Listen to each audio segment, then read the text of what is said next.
Hey, it's me, Puppet DM, and I'm here to tell you all about the sponsors we have here at the Wandering Society. We're sponsored here by VtM Press, makers of a bunch of 5th edition supplements, like the Book of Kobold or their series of new classes. And don't forget, Arcmada, the amazing sci-fi fantasy campaign setting for the world's greatest role-playing game. Be sure to check them out at store.magenpress.com. Up next, we have Roll20. It's the platform we use here at the Wandering Society to play all of our games. It's easy to use, intuitive, and it now comes with Dark Mode. Be sure to check them out at roll20.net. We're also sponsored by R. Talsorian Games. R. Talsorian Games make great RPGs, and they've been doing so since the early 90s. Check their books. They've got Cyberpunk Red, which Simon tells me has been played here extensively, Castle Falkenstein, which also has been played here, and The Witcher, which has also been. Okay, we get it! Check them out at your FLGS or online at rtalsoriangames.com. Have you ever wanted to wake up and smell the coffee? Well, now you can with this next sponsor, Found Familiar. Get yourself some damn good coffee at foundfamiliar.com and use the code on the screen to get 15% off. What do you mean I can't drink coffee? What the fuck is felt? And we couldn't end this segment without talking about our good friends at Die Hard Dice. That's right. As a Dice affiliate, we are proud to partner with Die Hard Dice to bring you only the best in shiny click-clacks. Click-clacks? What is... Ow. You can check their ever-growing collection over at dieharddice.com and use the link below to get 15% off.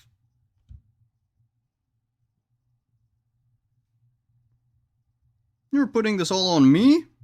I better get a cut.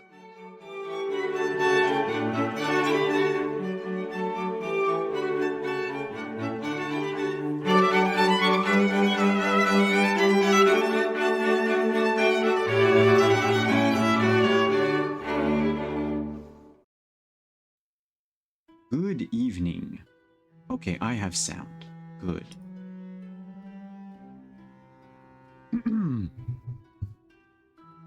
Imagine, if you will, a woman. Her hands are resting on an old, grimy table. Books and bowls filled with something are strewn about. Beads of blood drip down from her brow. Sweat. She wipes her face for the umpteenth time, staining her white shirt with another layer of crimson. The wall across the room from her is nothing special. Damaged brick and crumbling mortar. There used to be a boiler here. It's been taken out. That was step 1. Step 2 is a little more complicated. It involves diving deep into a world she's just gotten out of and liberate others who ended up stuck there. Her confinement had ended thanks to an unknown benefactor. No. Don't get distracted. Focus. You grab a fresh kind from the pile. Did I mention there was a pile of unconscious kind in the room? Provided by the owner of the house and her roommate. Anyway, you grab another kind, bleed them white, and separate their organs in a new collection of bowls. At some point, the door will open. I'm Simon at Wandering DM, and I will be your storyteller for tonight. Now let's get on with our story, shall we? By the way, it's a new intro.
Hi, everyone. We'll be right back.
That came up to me. Hello, but everyone. not We're answered. back.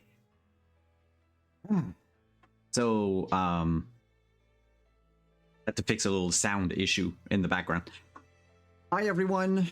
Welcome to Season 6, the final season of our Vampire the Masquerade Chronicle.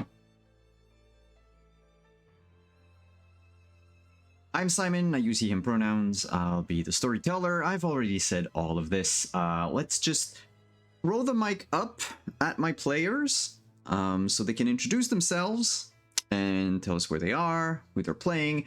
I'm gonna have a little thing to say after the intros, and then we're gonna recap and get on with the game.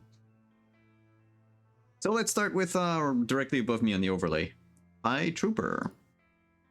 Hello, I am Trooper SJP, and I will be playing today Lucky Dixon, who dropped the Lucky for very obvious reasons, and is just going by Dixon. Dixon, who is your no longer as friendly, no longer as neighborhood, never actually at Bruja, but an Osebo who is currently 3 aggravated damage out of 6, and we're gonna go up against a war ghoul that is like 80 feet tall and murderous. Also, I think hungry, and probably rude. Some of my thoughts. In the abyss, where I don't have a doorway out at the moment, so I feel like it's fine. I think it's fine. That's my thoughts. Yeah, that's me. So moving the mic on over to Deirdre.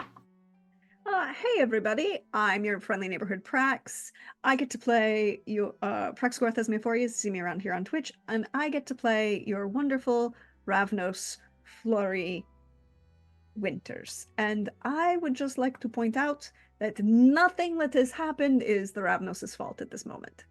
However, I do have a sword to go against the giant 80-foot thing with multiple chains coming out of it that was tied down 15 seconds ago. Sure. And last but not least, we have Pope. Hey everybody, Pope here. Pope World built on the internets. Back playing Arthur Porter. Both of us use he, him pronouns, and I have concerns about the war ghoul. That is immediate and pressing. But you all saw the intro and then heard the thing with the pile of Kine and organ separation, and I have many questions, concerns, and I don't like where this is going. I am sure you do. Before we start the game, I would like to let everyone know that Prax is currently running a charity over on her channel, I believe. When When does it end? Sunday with the end of the month. Okay, Sunday with the end of the month. I'll put the link up here. It's called Brats for Brats. It's for the Fisher House Foundation. So if you want to donate tonight during the game as well, you can follow the link on Tiltify. I'll repost it from time to time. Mind you, I think, Deirdre, you're able to post links in it if you also want to do it from time to time. But basically, yeah, if you want to help this amazing charity, well, I mean, Deirdre, can you talk about it for 2 seconds? Yes. So Fisher House Foundation is a charity that provides care and support and housing for veterans and or their families while veterans and or their families undergo medical treatment at VA hospitals around the country and around the world. You don't have to be a member of the VA, but even if you're an active duty military in the US or a dependent, you can provide housing and care from them. April is also Military Brats Month, the term used affectionately within the circles for children who grow up in the military, whose parents are in the military and actively serving. And Fisher House provides a number of care and support and wonderful opportunities for them. They, again, basically housing while those children undergo treatment at various medical facilities around the nation. They provide scholarships for Gold Star families. Gold Star families being families whose parent died in active duty, as well as another number of other really great options and opportunities. There are currently 92 Fisher houses worldwide, the majority of them in the United States, but also in the UK, Germany, Italy, and Japan is opening this year. But if you check it out, we're supporting them. It's just a little low-key kind of thing, fun times. Good people who provide good support and a really good cause. Thank you so much. And thank you to anyone who donates tonight or over the course of the campaign. All right. Speaking of, well, charity act. Nah, she's not really doing a charity act right now. But we'll leave Charlotte to her devices for now. Last season, the coterie made their way underground, finally found ways, separately but together, ways into the Montreal underground and into the network of tunnels that eventually led to the Temple of Eternal Whispers. They made many discoveries along the way. Some kindred actually did not survive the trip.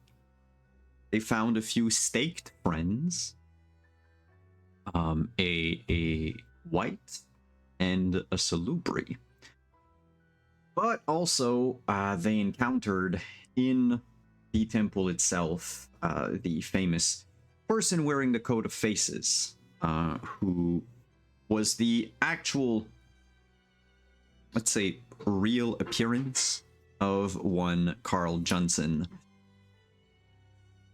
lieutenant to the prince, who's been off doing things on his own. He was dealt with, and it was discovered as this was happening, well, that and the war ghoul he had with him, that the entire temple shifted into the underworld. There is a strong connection between the world of the living and the world of the dead down in the Temple of Eternal Whispers, and our group of kindred unfortunately switched over. Lori started exploring the temple, and the outside of the temple found that they were in a sort of floating island in the middle of a cloudy maelstrom. And across the way from the temple, where the chapel that they went in, I mean, it used to be underground, it used to be the room right across from the main entrance to the temple, was now an actual, chapel built with walls and a ceiling and all that. And through that ceiling, well, there was a major hole, and chains were coming out anchored into the ground next to it. The chains rattled, and the thing awakened by the smell of prey, charged forth. And that's where we ended. A Zlakcha on its way to devour our three friends. Now,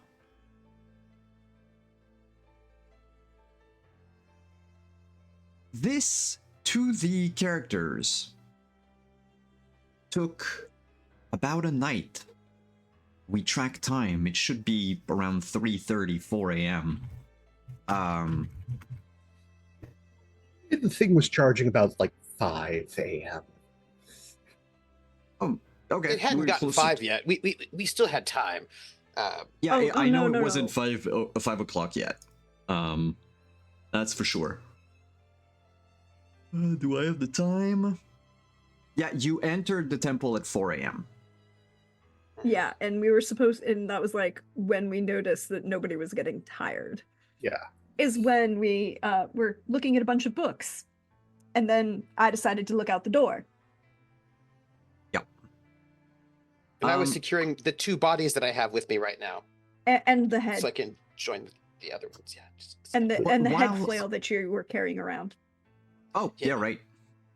Yeah, I have a Salubri, a Zemish, and also a head flail. No, a Salubri, a white, and a Zemish. Because I forgot No, to the mention white- that. There was a... Is not here. The white's The white's still back there. That's true. The white is in the Yeah. other side because it didn't fit through the tunnel that space Yeah, we true. made. and I also wasn't going to take my white friend with me to this place. I hid my white friend in a cubby hole. And then, I'm going to hide these friends in cubby holes as well. It's just funny how the captions make it sound like you're just, trying not to bring someone into Harlem in the 1980s. Reminds me of Die Hard. Well, I mean, if you watched Live and Let Die, when James Bond went into Harlem, it was pretty awkward. And then he got captured because he was a British super spy in Harlem in the 70s. It didn't make any sense. Yeah. The thing is sorry, this took you, a night, the better part of a night. While we learned during the interlude last week, or 2 weeks ago, my bad, that 5 weeks have passed topside. Now, none of you know this.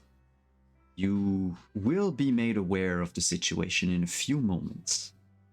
Because we're going to do something like this.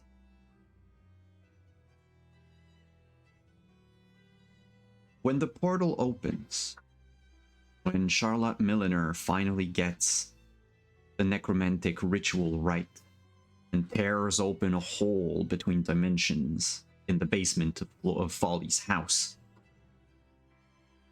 she will see the coterie. Now, the state that the coterie will be in will be different. Well, the coterie and Dixon, since technically he's not in the coterie anymore. Yeah, but it's easier for me to just call you all by coterie. So here's how we're gonna do it, players. I'm going to give the storytelling reins to you. But there's a catch. I will ask each and every one of you to make a skill check, difficulty 4. Use the skill and attribute that you think your character would have used the most in the fight with the Zlakcha. For each point by which you fail that check, that's a point of damage your character takes. Now, the kicker is, because I am anything if not magnanimous, you win against the Zlakcha. But I'm going to give the reins to you to describe what happened in the fight to each and every one of you and how you've managed to... Maybe it's not dead, maybe it's just pushed back, maybe it fled. Who knows? That'll be up to you. So let me know which skill and attribute you want to roll. And we'll go on with that.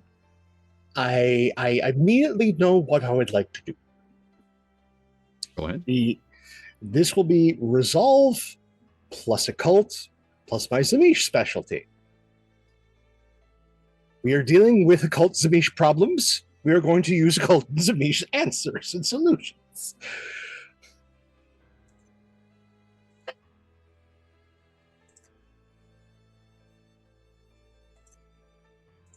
I think my mic's picked that up.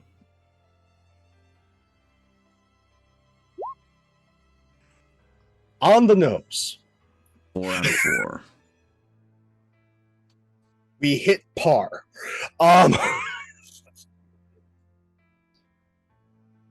So, what Artie is going to do is, knowing what he knows of Zlacha, knowing what he knows of the underworld, is very much going to be, I am going to try and dominate this bastard into some form of compliance while my allies do whatever they can, whether it's push the mother off into the maelstrom, drain it dry of blood. I don't know. Just sit down.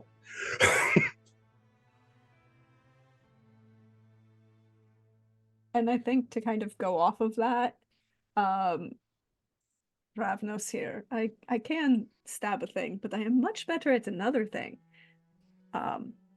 which would be a glorified version of Fata Morgana for obfuscate and manipulation. And there we go. And with that, I think she's just going to try and, as Artie says, sit boy to the giant undead, not puppy.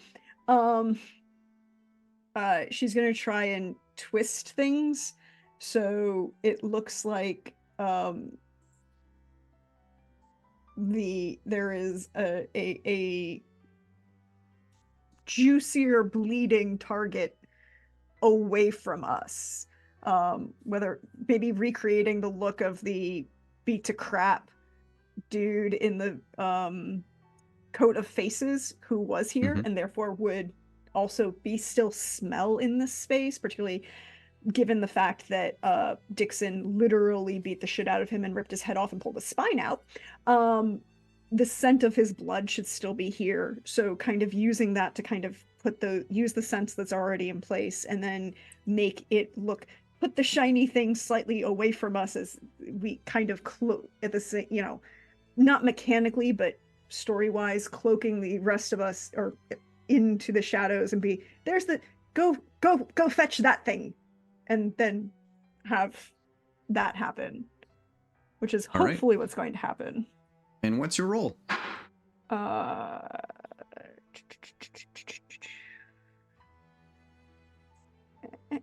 Yeah, I meant to say it's a Vost, not a Saksha. It's a...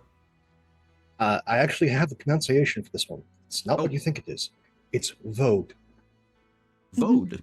Oh, okay. Yes. Good to know. It's a Vode. I love that song by Madonna. Come on, Vode. Too many hands, Trooper. Too many hands. See, that just gives a whole new meaning. We think about the Zemish of giving face. Do you know what I mean? Like Rita Hayworth gave good face. It just Your Ravnos makes shit happen. That was close. I hit 6. I hit that crit. And lastly, Dixon. I will be using my strength plus brawl with my specialization in grappling. I was going to use wits plus carpentry, but I just figured I'd go with the brawling instead. Because I am going to rouse those so I can get the extra dice. Can I make an argument that he also gets a benefit from the fact that I technically was hiding us? Well, I mean, I'm mostly just making you roll that check to, like, overall the entire thing. I know, but I'm still gonna ask. So, Let me roll this. And I get 1, 2, 3, 4, 5.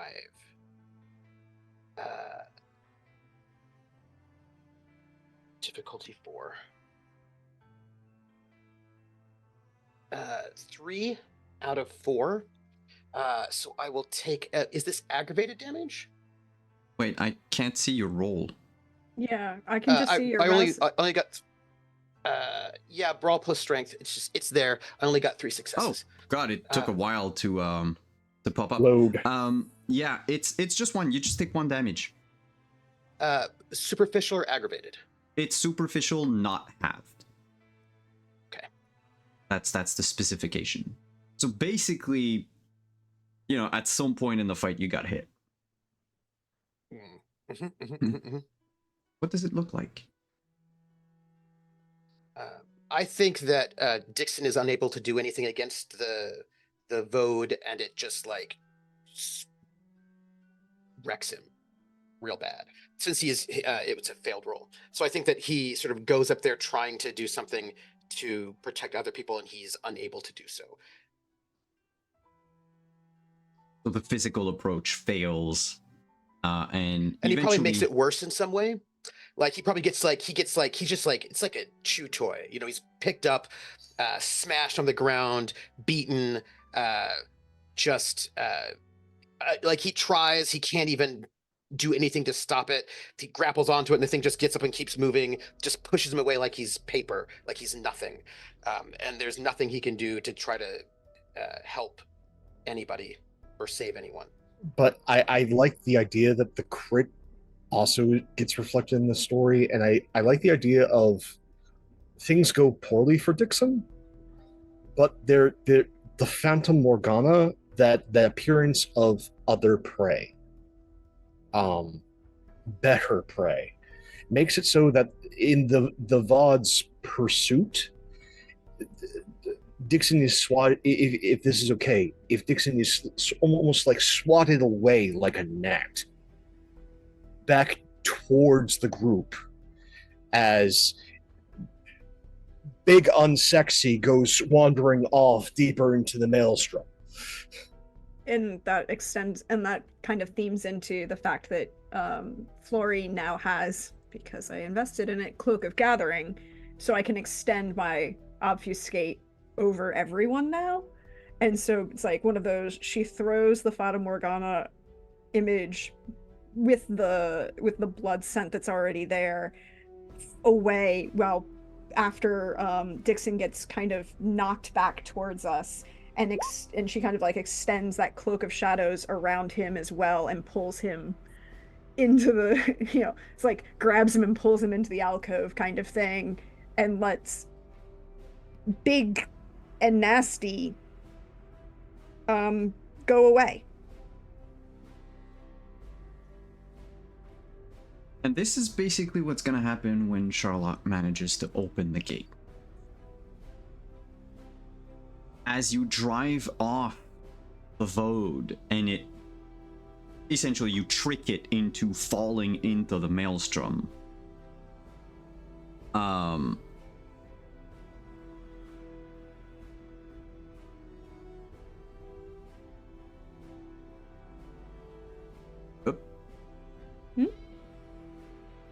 Well, I just posted it in the entire Zoom chat instead of just answering the question.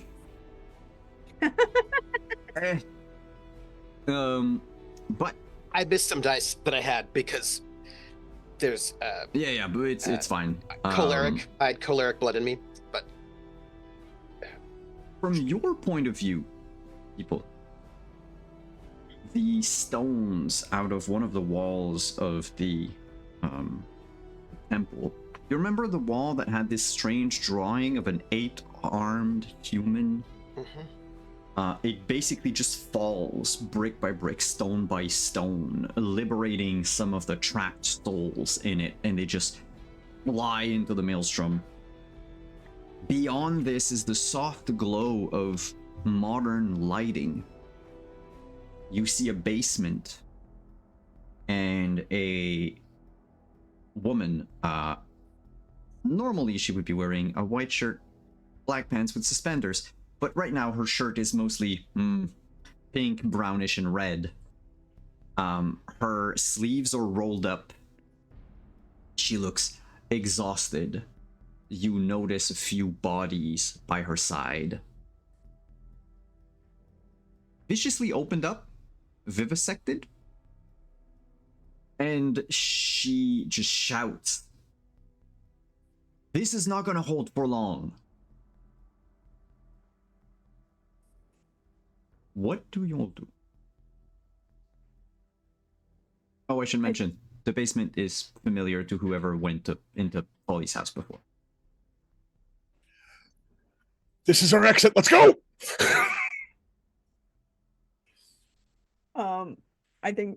I think Flory just grabs the sword that she's got, the bag, she throws the bag back over her shoulder, and I think she still like has half a hand on Dixon at this point and just kind of like shoves him forward towards the exit while reaching back to grab Artie and pull him forward. And Dixon would break the other way because he's got to get the bodies. He wouldn't leave them. Artie is rushing through, seeing Charlotte. We haven't been introduced, but knowing the amount that she is putting through to hold this door open, just shoves his wrist into her mouth and just yells, "Drink!" I think if Flory, That's I think it's one of those, you break away and Flory's like, fuck, and we'll grab one of the standing candelabras that's in the room, because there are a couple on the side. It's metaphysical, but at the same time it's kind of physical in her mind. She grabs it and kind of like props it in the wall as to like hold the door the open. thing. It's like, it's because in her mind it's both, it's physical, but it's also, because it's currently in the underworld, it's therefore metaphysical. So double up on the physical and the metaphysical. I mean, Indiana Jones logic. Yeah. You know, and kind of like reaches through, and throws the bag down and starts pulling the rope that's inside there that she brought with her, and throws it in through the hole towards Dixon, because if all else fails, we can pull him through. And then starts looking for an anchor point for the other side. There's still like there were these like steel columns, like pipes that are used to hold up the ceiling of the basement. So okay, are they jack? Are they jack columns, or are they physically installed? Are they temporary jack columns, or are they physically installed? No, they would still be physically installed. I mean, that house went through a lot of changes over time, but I get the feeling that this is something that Fredo and Folly would have made sure was structurally sound. Okay, good. Before anything. She'll use it in that case, but if there was just a temporary jack column, she wasn't gonna do that, because that would You don't want Dixon to smack himself in the face with a steel column? I don't want... More importantly, I don't want the house to fall on me. Yeah. That too. We are not that hardcore into Wicked Witch cosplay. It took a lot of effort on her part. She will not bite into Artie. But go like, get that thing out of my mouth. Suit yourself. And in the real world, by the time Artie got there, Flory, you tied the rope. When you look back at Dixon in the underworld, you can see that he sometimes moves very slowly, as if through like molasses, and then sometimes just speeds up Sometimes he stands still. Just a beat. You see the effect of disparity in how time functions on both sides. She's holding it up. You don't know how. She's got both her hands on the table, and she's just fixating on the hole. Sometimes, Arthur, you would hear like a grunt coming out of her. The Dixon's eyes, you could have taken your time and you would have been fine. You're fairly certain you managed to get the bodies, and when you looked out through the portal, Artie was halfway to Charlotte. Flory was getting the rope out.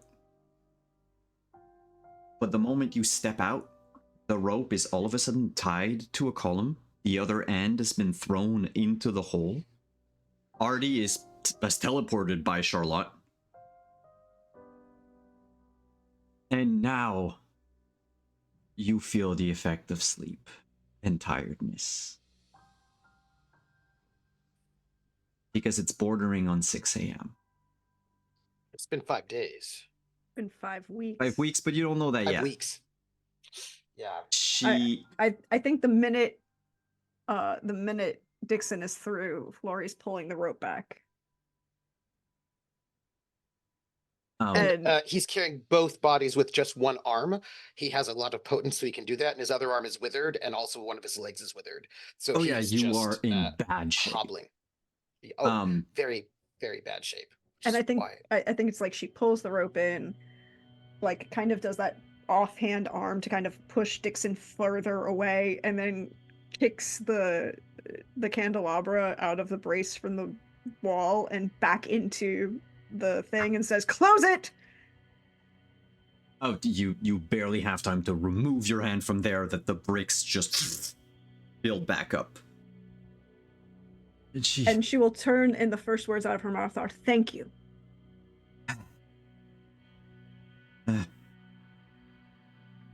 Sun's about to rise. We'll do introductions later. There's a person here called Folly. She said she arranged guest rooms for all of you. Oh, I think I might need to make some kind of fear frenzy check. No, not anymore.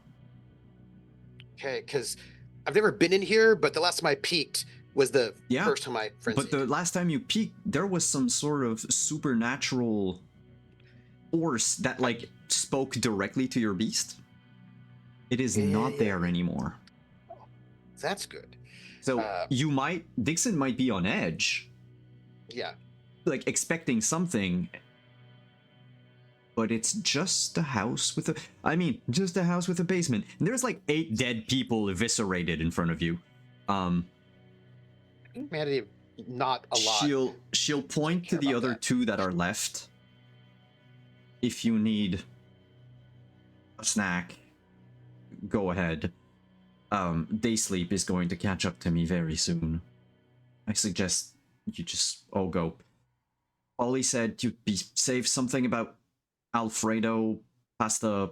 I didn't get half of what she was talking about. But her and her friend have fixed everything for you here. They said they had to go. Anyway, they left me the keys of the house. I really don't know what to... You know what? Just rest. Tomorrow night. My name's Dixon. It's nice to meet you. Your name is... Charlotte. We'll talk tomorrow. So, thank you for opening up the portal. Oh, I'd love to say it was nothing. And she sort of not limps, but limps her way up the stairs. It is a corpse walking upstairs. She goes, "First floor. Folly said you'd recognize them." Thank you. Post-it notes. We'll look for the post-it notes. When you come up the stairs, Dixon gathers up his bodies. Yeah. I think Flory's just gonna grab the one of the humans and carries them behind Dixon in the thought that Dixon looks like crap. He should eat something before he goes to bed, but he doesn't need to carry more bodies. You know. Yeah, and Artie takes the other one because Artie also looks like crap. By the Flory way, looks all like of she got these beat all up, of but these not badly. people are dressed like they attended the Hunter's Green earlier tonight.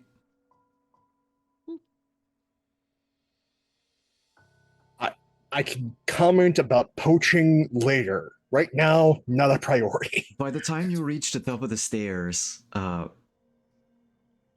yeah, Pope, what you said is right.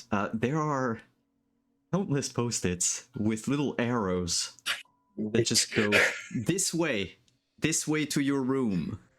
This way, this is the bathroom. We don't use it. This is the kitchen. This is, and like she made like a whole thing a la, you know, almost like in season 2 of Stranger Things, and it's just papered wall to wall, pointing you to your thematically appropriate rooms.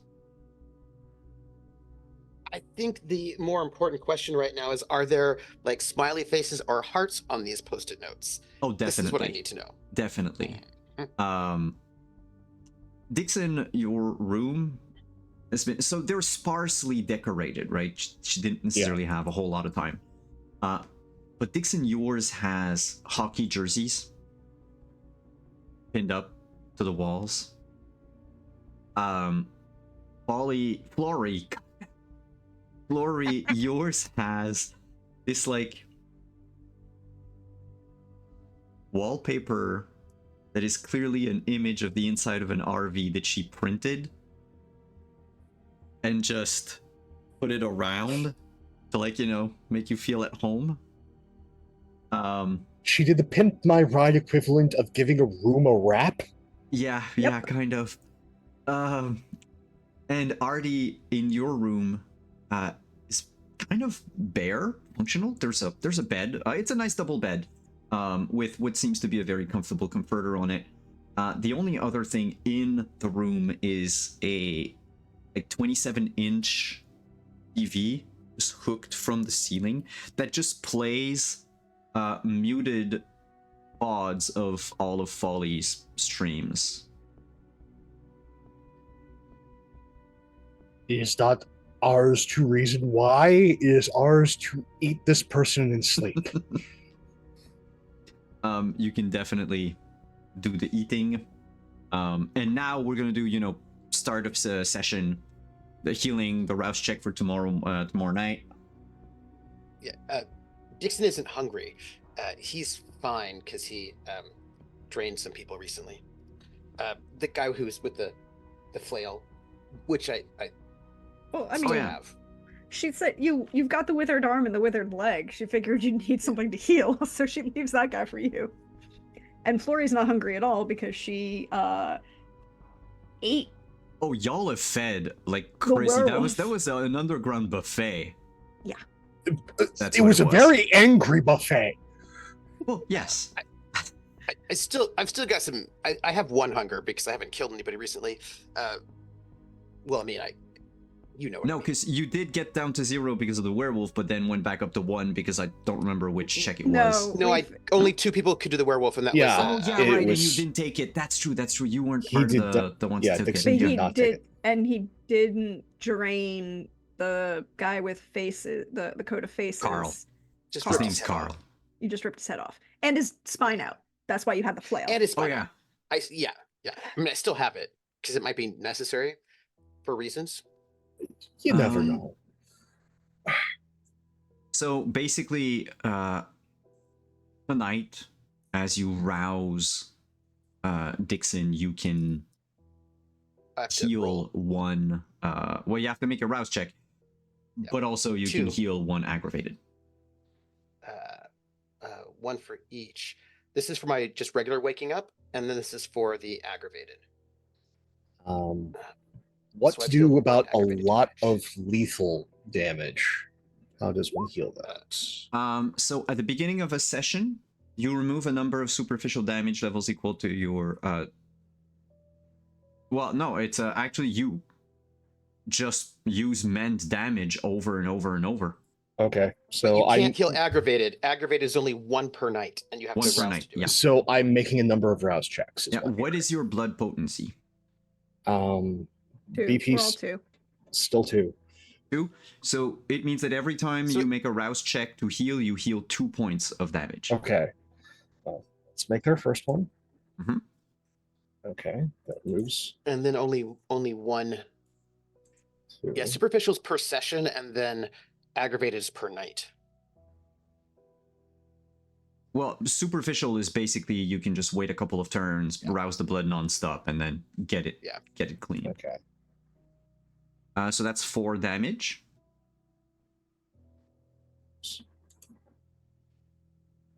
Okay, so I have 1 hunger and all of Oh, the health. Wait, I is only no see good. 2 of your rolls. Oh, there you go. Wow, there's a delay, y'all. Yeah. So chat, there's a delay in what you're gonna see on screen as well with the rolls. So I actually don't need to necessarily eat this person. I will just... I'm going to take that wonderful comforter and I'm going to make it so that they cannot make noise and they cannot leave. Flory, in your case, did you need to heal any damage? Nope. So it's just your regular waking Rouse up check, check. yeah. Cool. Hello, Raiders. I will take. I'm at hunger too. I will take one little nip of this person so that while they're still unconscious. Yeah, it's like a midnight snack. You just in your case it's a noon snack, I guess. I sleep late, but that's like the next morning. Yeah. It's your breakfast. Yeah. What is y'all's humanity at? Oh, you know mine is low. I wake up very late. 5. Okay. Currently, give me a sec. Dixon is at 3. I'm at 6. 6. I think about Oddly 4 enough. actually. Oh, you had 4. Okay. Arthur, you wake up. You're the only one awake in the house for a little bit. Is there anything you want to do? Flory will wake up next. Then My humanity Charlotte, used to be then 3, Dixon. but now it's 4. Yeah. As for what to do, yeah, I have a number of things. Oh, then One- yeah, Dixon and Charlotte will wake up at the same time then. Because it's 4 and 4. Oh. I need to I put a chair readjust. against the door, by the way, because I barricaded myself into the room before I went to sleep. I need to readjust myself because I had to make some alterations whilst downstairs. So What I kind of will- alterations? What do you look Uh, like for people who well, are new? We have raiders. Yeah, the downstairs due to interactions with not a werewolf. Arnie took a lot of damage in that fight and needed to put on some more bulk in order to still be functional. So he sacrificed his dexterity to give himself a little more stamina. Now we want to readjust that. So we're more just even, as opposed to being so bulky. Right. Get a little more svelte Mm-hmm. Right. is what we're attempting. Right. So we're going to start our day with some vicissitude. Good way to start As- your day. As we all do, I feel like. What's that Folger song again? Yeah. The best, the best part part of of- waking up Is is vicissitude in your cup. cup? Cup. I don't think Cup. that works. That really shouldn't. There are too many syllables. I can do all the modifications today. Oh my. because it's a success per mod. Yeah, like Oh, okay, we're moving stuff. I mean, swap your making eyes with your things. nose just for the fun of it. Nah, no, we don't need to do that. However, So, with your free hour, there's going to be some body modification. I take it that's going to take like a few minutes. You probably, it I don't know what you want. surprisingly, with how they've worded this, Oh, it can be instant. I'm just. it's more along the lines of I'm just like I like the idea that he goes to the bathroom, the place that we don't use, Mhm. and just stands in front of the mirror and is just adjusting himself for a good 15 minutes. Like, the way I see it in action is essentially that Phrasing. scene in Beetlejuice where the couple just decide on their like ghost appearance. Yeah. You can just shove a hand down your mouth and then you have like spikes coming out of the back of your head. Yeah, like there's just, like, do we I'm already here. What do I need to I have time. I'm not used to this. Um right, we're probably going to have to socialize with people. Mm-hmm. And it's like all these like different modifications and thought processes. Like from a moment there, he has like giant claws, and much more pronounced fangs, and then it's just like no. At the end of the day, he just reverts back to default mode after 15 minutes. But there was a lot of modification in the meantime.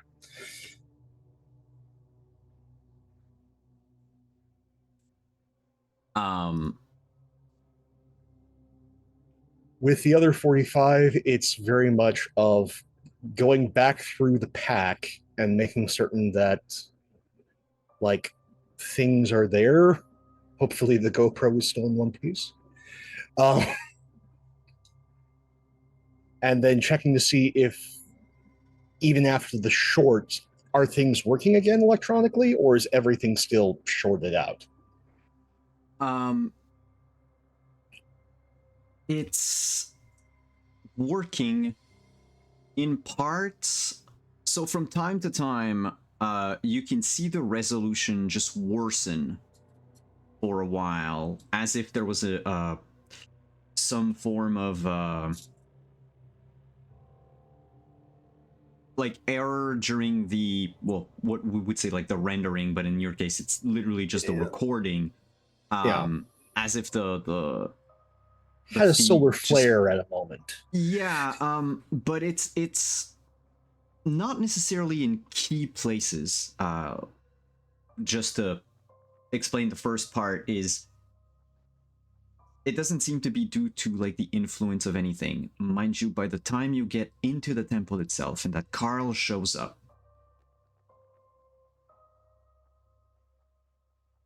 it starts to fuck up completely. Yeah. It shuts down. It starts back up. It just starts to uh get like out of focus, but massively out of focus. Sometimes people or elements in your field of vision of the camera just disappear, reappear. That entire, let's call it a scene, up until when Dixon tears Carl's head off and pulls the spine out. Then the GoPro starts working again. Huh. There are still like those little glitches here and there that you've been having the whole time, but that could be due to recording in the underworld. Yeah, I'm expecting it to have some artifacting at the very least. But the worst part was, so let's say let's take the moment from when Flory went to look at the books in back of the statue of Cain. Yes. Up until Carl dies, that's not recorded. Yeah. All right. Is my phone working now? No, it is. Oh, by the way, new date. We're December Yeah. 20th. There are over 200 text messages. Mm-hmm. Most of them are from Folly. Mm-hmm. However, I am going to be busy for the next 90 minutes making phone calls. All right. Then, Flory. You wake up, you would probably hear Arthur's voice coming from elsewhere in the house. Seems to be talking.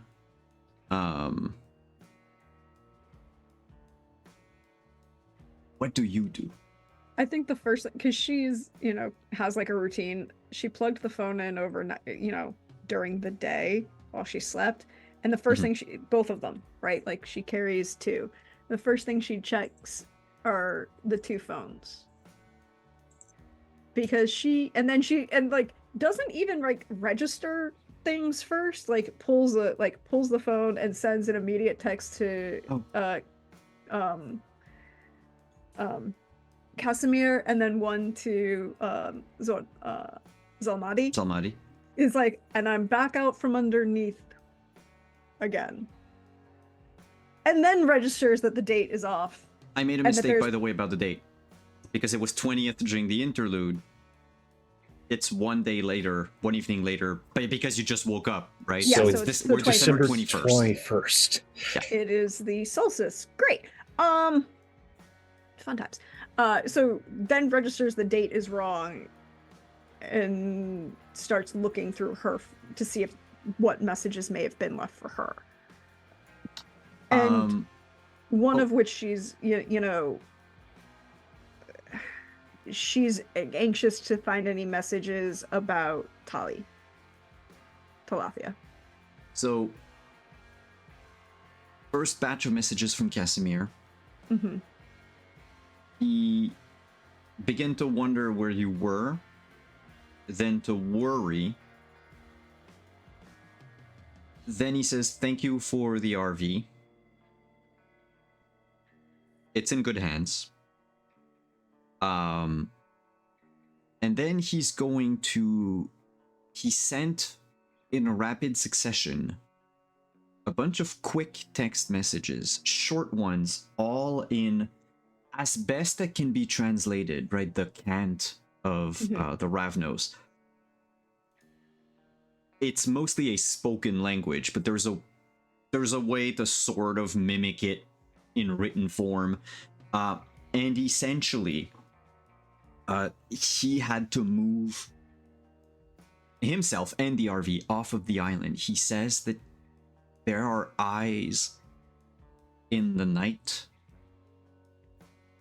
and in the day. Whenever he goes to sleep, he can see people spying on him. I'd believe that too. He doesn't like it.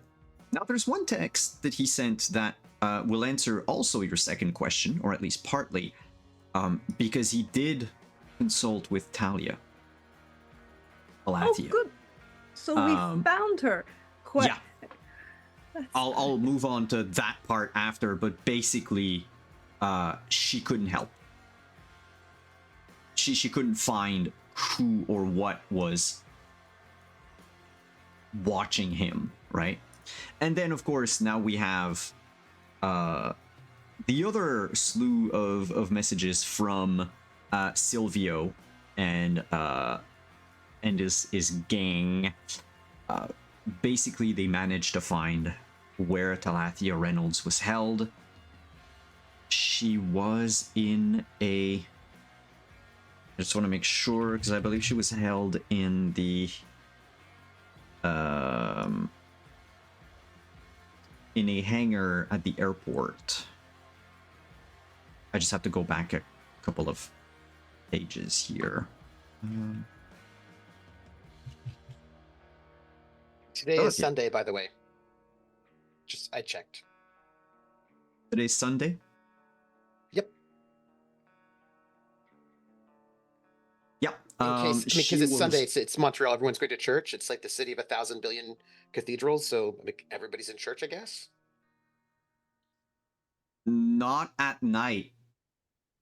Church is at depends. 10 in the morning. Midnight masses and whatnot. The midnight mass is only on December 24th. Like Close. some churches probably hold like nightly masses, but the big ones are normally on the 24th. That said, yeah, she was found in a hangar at the airport, not the Ewell airport, the Pierre-Éliott Trudeau, but the Mirabel one, the one for cargo, the one that you used, Lori, to send packages out. She was kept in there by strange individuals, is what Sylvia will mention. You get the feeling that he's probably talking about something supernatural. They were all eliminated because he did not warn the group that he sent in to like take anyone or question anyone. The goal was to just find Talathia, rescue her. Hey, I'm okay with that. From what he writes, they were definitely not kindred, or at least if they did, they were probably so young that by dying their bodies didn't change into anything, so it didn't freak anyone out. Okay. She is safe but shaken. She's at her place, and Silvio left. There's a pair of guys that are on constant watch 24/7. He's going to keep this up until New Year's. So it's going to be basically like 2 weeks just to make sure. And then, you know, all of these messages are interspersed with like, call me when you can. And I need to know if the contract is closed, and, you know, where the fuck are you? What's going on? But yeah, she is. She herself hasn't sent you a single text though. I'll call her second. The first thing, she, you know, it's the first, like, all of this, like, cause she had sent the check-in messages to Zalmadi and Casimir, so those were quickly done. She'll call Casimir. She's like, oh, he's gonna be asleep for a while. And so she'll call Sal.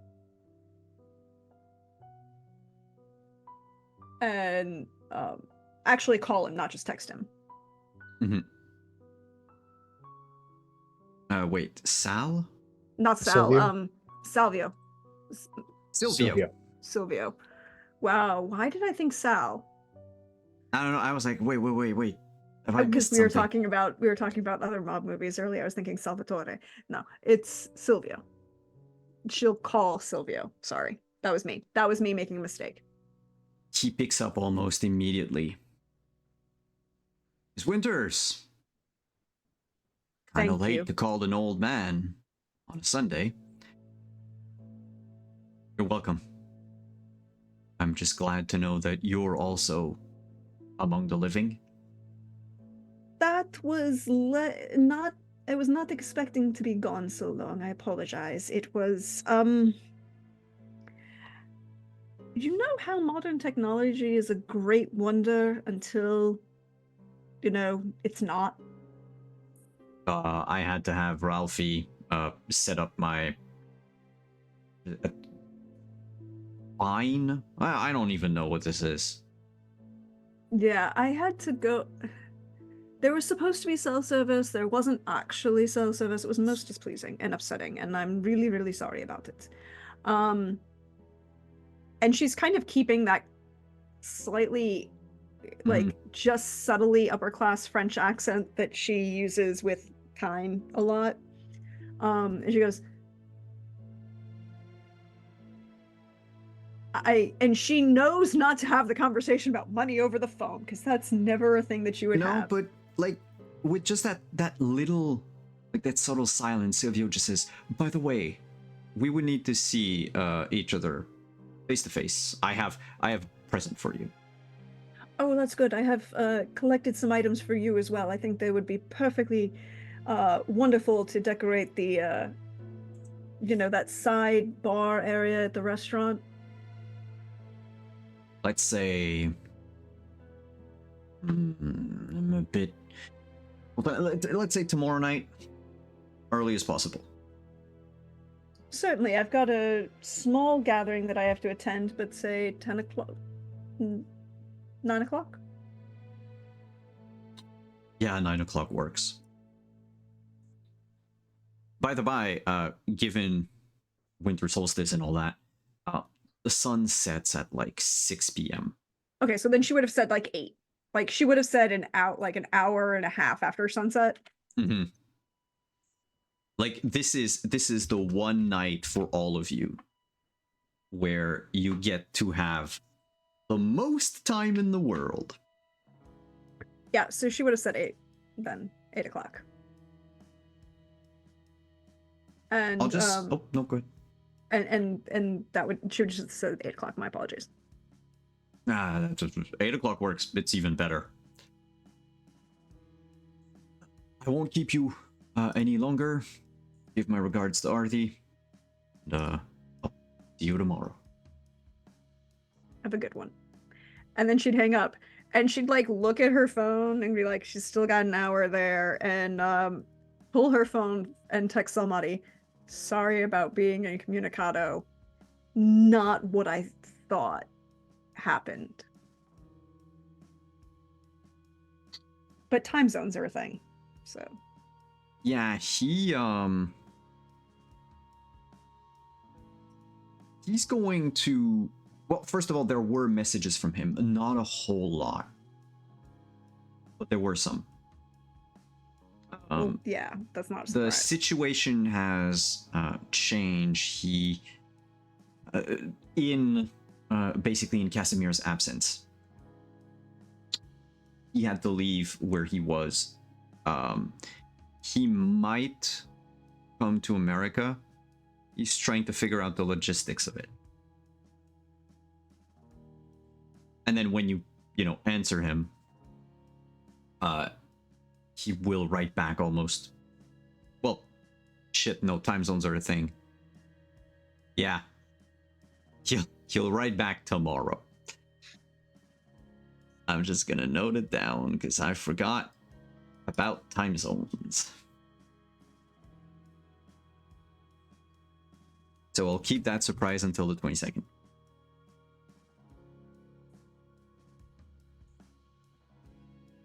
And then she would text the girls at the at the club, and she would also text leave a message for Caleb. Okay, what kind of message? Still among the young living.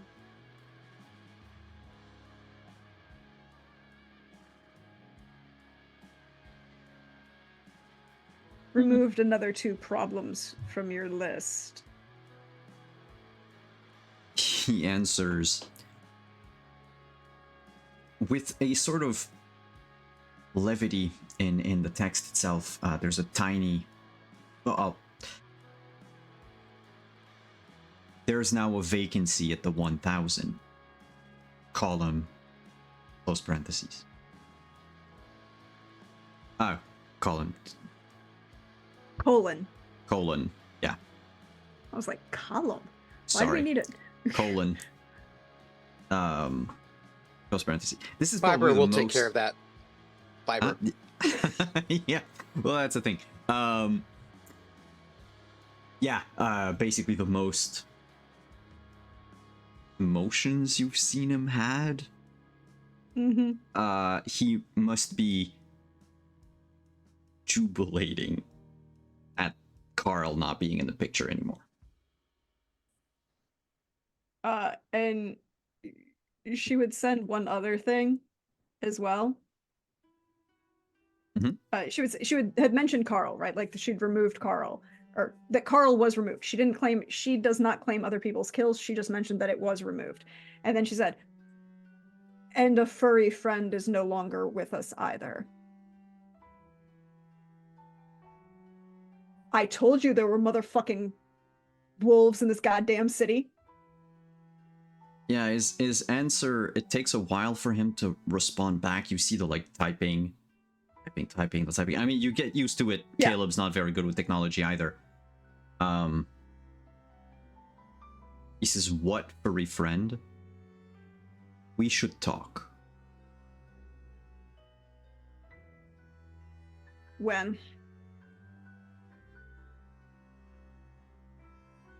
As soon as possible. And she like kind of, it's one of those like, she's having these whole conversations from bed, and it's this moment of like, I don't want to get up. I'm comfy. I am on a Sunday lie-in. I don't want to get up. She looks like this, give me an hour. And has that like full-on Sunday. Can I get 15 more minutes before I have to you stand shouldn't have up? to work today. Like, it's not even, I don't want to go back to bed. It's just like, I don't want to physically get up.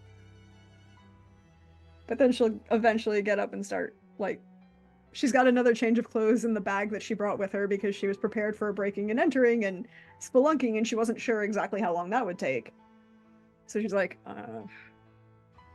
Oh, there are post-its, I should mention it, that are pointing to a closet outside of all of your rooms with just spare clothes. Take what you want. Then, you know, she retracts it and says, take one, leave one. Oh, okay. It's just a whole bunch of like secondhand clothes. From people? You know what? Who cares? Probably. No, but some of them do have, especially women clothes in there. They have still like tags on them with little sweet comments from like, you know, to Folly from a fan, or like from at whatever their handle is. It's just, you know, clothes she was sent by her adoring I think fans. it's one of those, Flory will look through them because, you know, why not?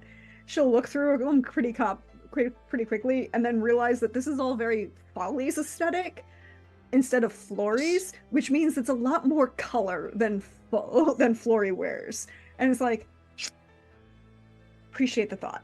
And she's like, I have gear. I'll just get changed. I'd like to touch base with Arthur for a second before waking Dixon up. Yeah, the first phone calls are to a bunch of like managers for the green. I'm supposed to be having a meeting sometime with the commissioner. Like, there's a number of like Silvio. There's a number of people that need to be like mortals that need to be called. That's Artie's priority first because I can't tell them the actual reasons for my prolonged absence. So fun fact, your manager at the Hunter did send you a few messages that she needed to talk, work related. Yeah. And when you call her, what was her name again? It's Michelle. Yeah. When you call Michelle, she lets you know, boss, you wouldn't know anything about kidnappings or like some sort of human trafficking thing at the club. We've had about a dozen people go missing, most of them VIPs, and as far as I could trace it on the security camera, they're always approached by these like two women before they leave and they're not seen again. Does one of them have red hair? As a matter of fact, yes. I will forward that along to the authorities. Don't worry about it, Michelle. All right. Oh, and the Montreal PD reached out. Yeah. They weren't interested in what was happening. I mean, it Of course not. was the beginning, but yeah, they were looking for you. Yeah, I'm supposed to be having a meeting with the commissioner. Unfortunately, pressing business took me elsewhere and to a place without cell service. I am deeply upset about the entire thing. But sounds like you've done an outstanding job. We'll talk about bonuses when I get back into the office on Tuesday.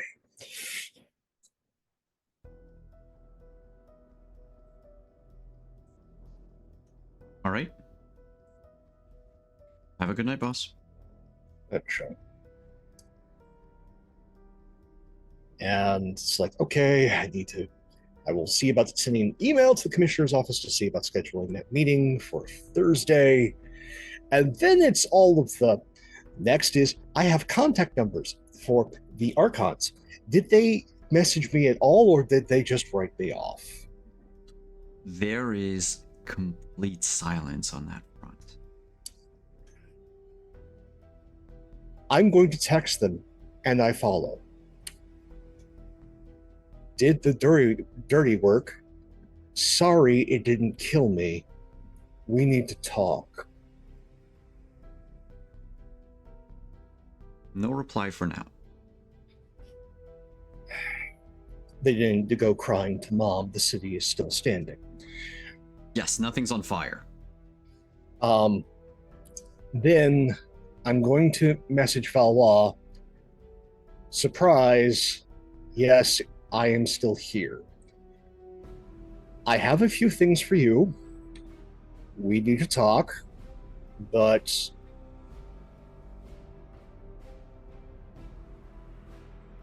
the maelstrom is not pretty. It's just dot. The maelstrom is not pretty. Is how we're going to end that. And then I have our favorite anarch.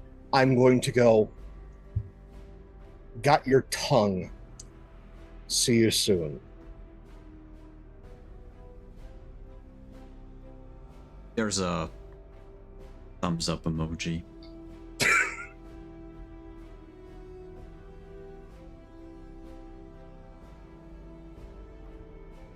Did I have something else for Artie tonight? No, in fact, part of the messages you got, some of them rarely from... Well, it's a number that you had to, like, reverse search, realize it's the administration of, like, the University of Montreal.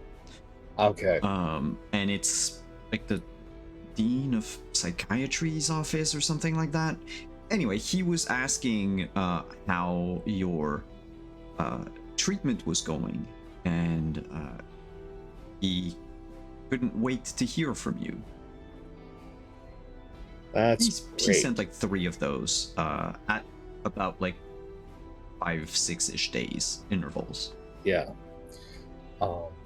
That nice. There is one other individual who I have contact with that I also mentioned I was going to pick something up for. How is our favorite ministry member? Because I'm going to go. Didn't get any objects d'art, but I have some very interesting video.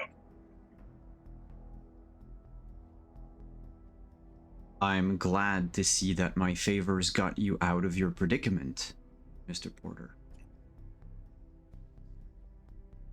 Appreciate it. I hope to be an excellent return on investment. Well, let's hold the summit at your convenience. I am not in a hurry. I have a few more pressing meetings to get to, but we'll be in touch shortly. And that's it for me. I forgot to mention one thing for Flory. The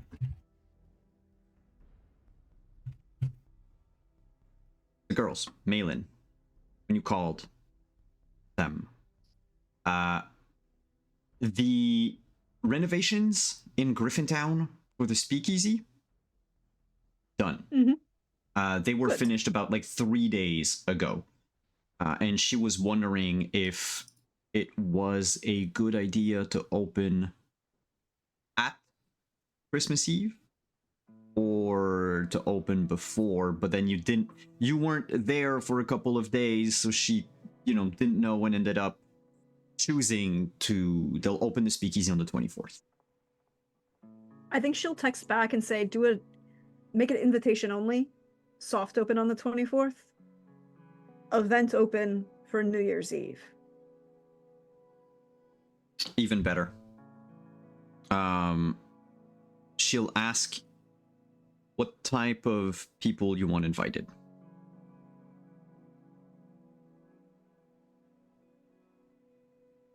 Let's go from our A-list and a couple members of various women's charities that we think would be beneficial.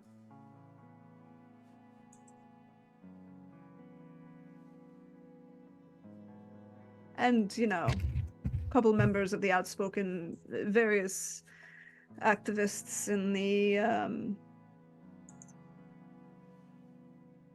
women's issues, LGBTQ issues. Like, she's just kind of like going through who you would want as an invite list for a speakeasy that's also going to be like a very high class kind of scene. Griffintown is sort of near the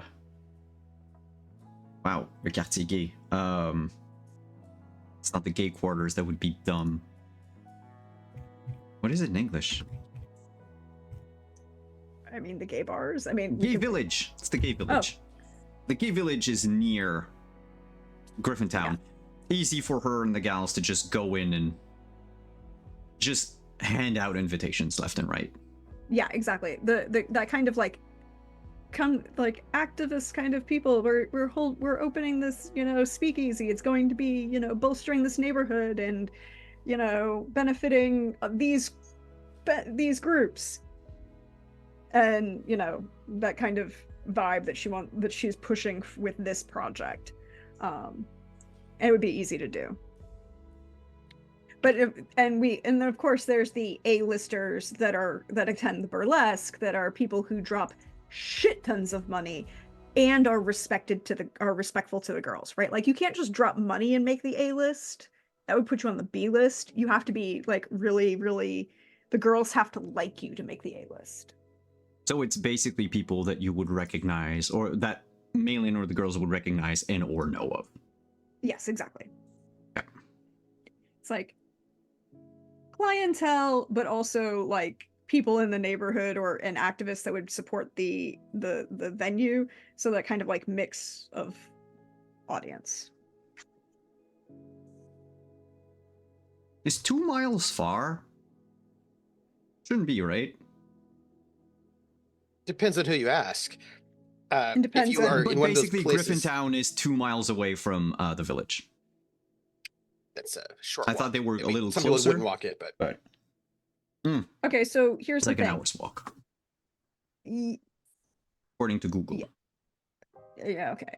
40 minutes. Yeah, I'm like 2 miles. Should not be taking more than 40 minutes. I'm like, that's it's an hour. That's a half-hour mile. That's a no. 20-minute mile. And it's probably about 40 blocks. Well, in New York, it's 40 blocks. It's basically 4 subway stations, and it's 4 of the closest. So yeah, I mean, I remember walking it relatively fast. Anyway, all that to say, take your suggestion in mind, and she'll like draft out invitations. Do you want to see what they're gonna look like? No, I trust you. Of course, you're fabulous. she'll just run with it. Oh, Was yep. and let's make a special invitation for that wonderful new commissioner. You want the cops there?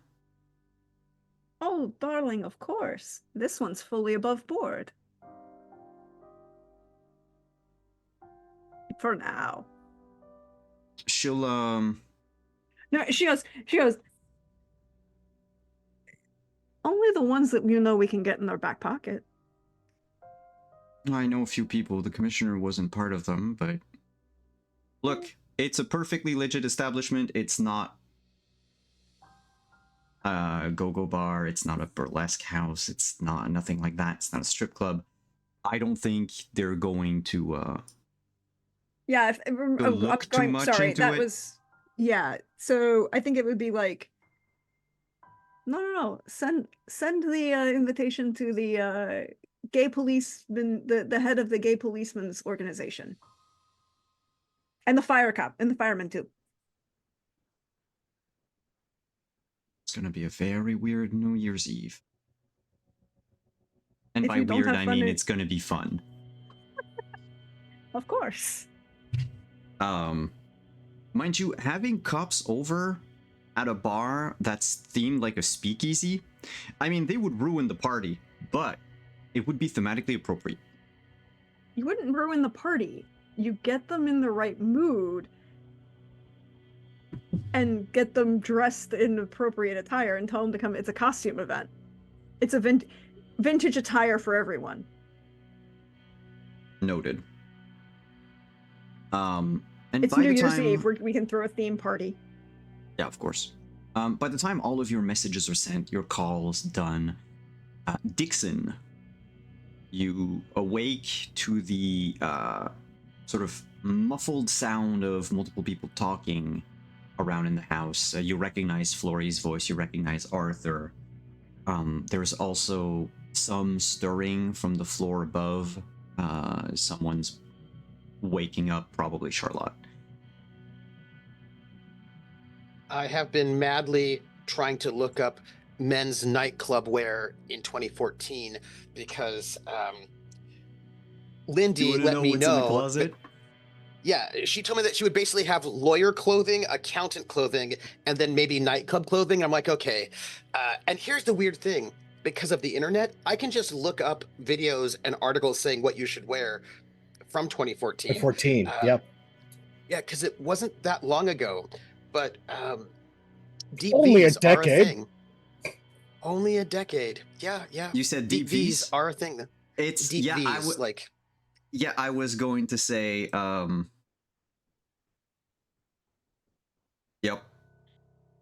Yep. Yeah. I get. Like yeah. So like almost tacky to a point. Yeah. I remember that time. I remember the bros with the raised collar and the yep. They and did like that a lot. Kind of weird. Those weird scarves were kind of in for a bit. Like the kind of like raggy like, and you just like it was all very like hyper casual, but way too affected to actually be casual. Was that 2014 was like my top hat era. Oh, nice.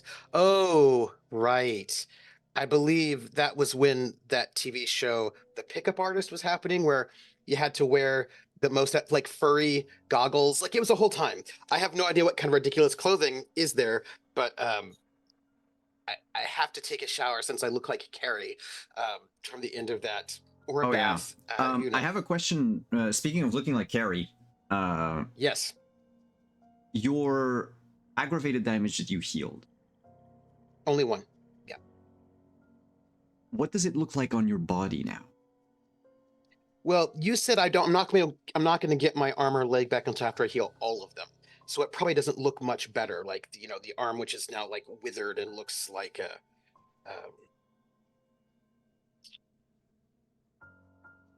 a beef jerky, probably just has a little bit more muscular structure. The healing could probably, like clean it a bit. In that case. But do you like hold it in a sling? Do you Well, leave I it have to take a limp shower first side? because this is like my first time actually. I was like, right, got to Yeah, take there's a that. bath, and sort of assess myself. And I'll remind you that Folly is a beauty influencer. There is no room on that bathroom counter.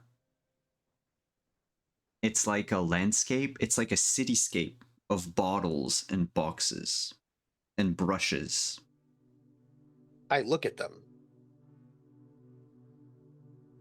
They all have weird names. Like one of them is some sort of like pink lip gloss, but it's called like, I don't know, like spring bubble gum or some shit. It's pink. Okay, but here's the thing. Body And body sprays. Yep. I bet she's got very good like shampoo and conditioner, right? Probably. Well, I'll find one that smells good because all the blood is matted in the fur that I have since I am furry. I'm not a furry, I am furry. So I'm going to have to go and like shampoo and like this should be like a full body shampoo conditioning excitement to get all of the Fun fact. Unless you blood will it out. to, your nerve endings don't work. You can scrub your Yeah. withered limbs as much as you want, you don't even feel pain. Nice. I don't feel a lot anymore, which Is it the fine. first time in Dixon's life/unlife that he uses a scrunchie? Well, that's Loofah. what's No, there, not scrunchie, yes. a loofah, a loofah. Yeah, he probably just used mostly washcloths. He didn't, not a fancy type of person. But he will then also take a brush and also brush all of his fur. And then he's like, I don't even know why I'm doing that. No one's gonna see me. And like, then he has to go and spend time. It's awkward because he only has like really one functioning arm to clean up all of the blood in the bathroom because,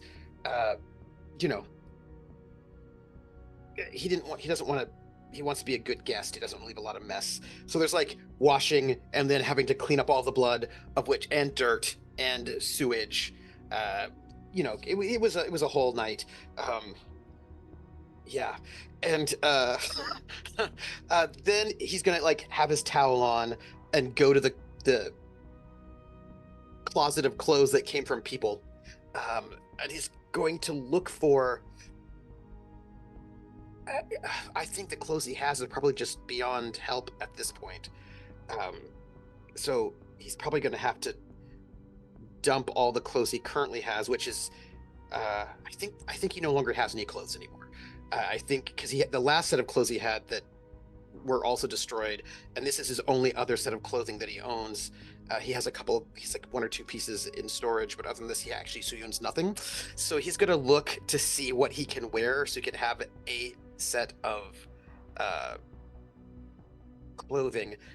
He's going to look for, he's not looking for suits. He doesn't want to look like a lawyer and accountant.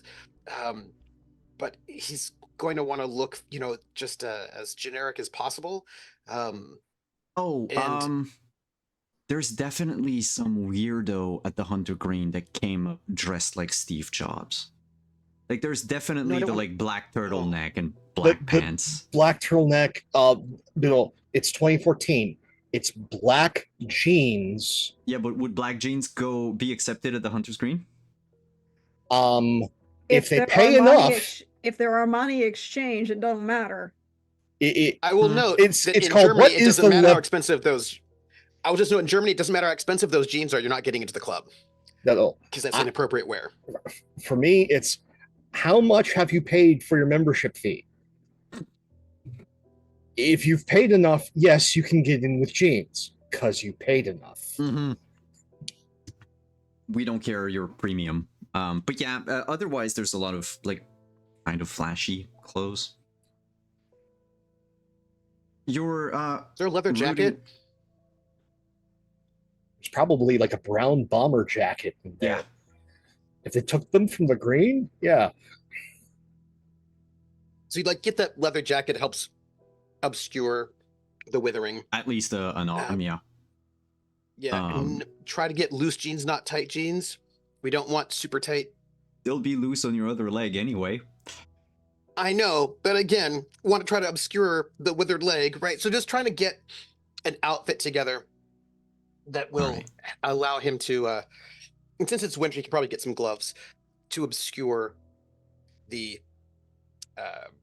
Chaps. unnatural situation. He's also going to be looking for a trunk, like a big trunk. I'm sure there's one. What we'll do is this. As you're rooting through the closet to find your clothes, getting dressed, looking for the trunk, Charlotte will come downstairs. We're gonna go to break, and when we come back, finally get to talk with Charlotte. So stick around, everyone. We'll take like 5-10 Put minutes. bodies. He's going to put bodies Yeah, in they the need trunk. to go in there. Yeah. Get yourself a For snack, transport. preferably not someone you've kidnapped from a high-end club. But who am I to judge?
I Hey. am repaying her for it. We are back. I hope y'all got some refreshments. And our good friend Charlotte. Well, not our good friend yet. We don't know about her yet. But she woke I up. leave a note for Folly in the bedroom, under a pillow. But Okay. But I do come down to breakfast, dinner, Yeah, it's kind of weird. repast. We don't eat. I do still have that This is human being. I think I bring the human being down with me. They Drop Are the still human being off passed on the out. table. Yeah. I put the human being on the table in case somebody. Like I don't want to leave him in the bedroom. Mhm. Just everything else is up in the bedroom because I'm not ready to leave for the day. But I just put this human being on the countertop.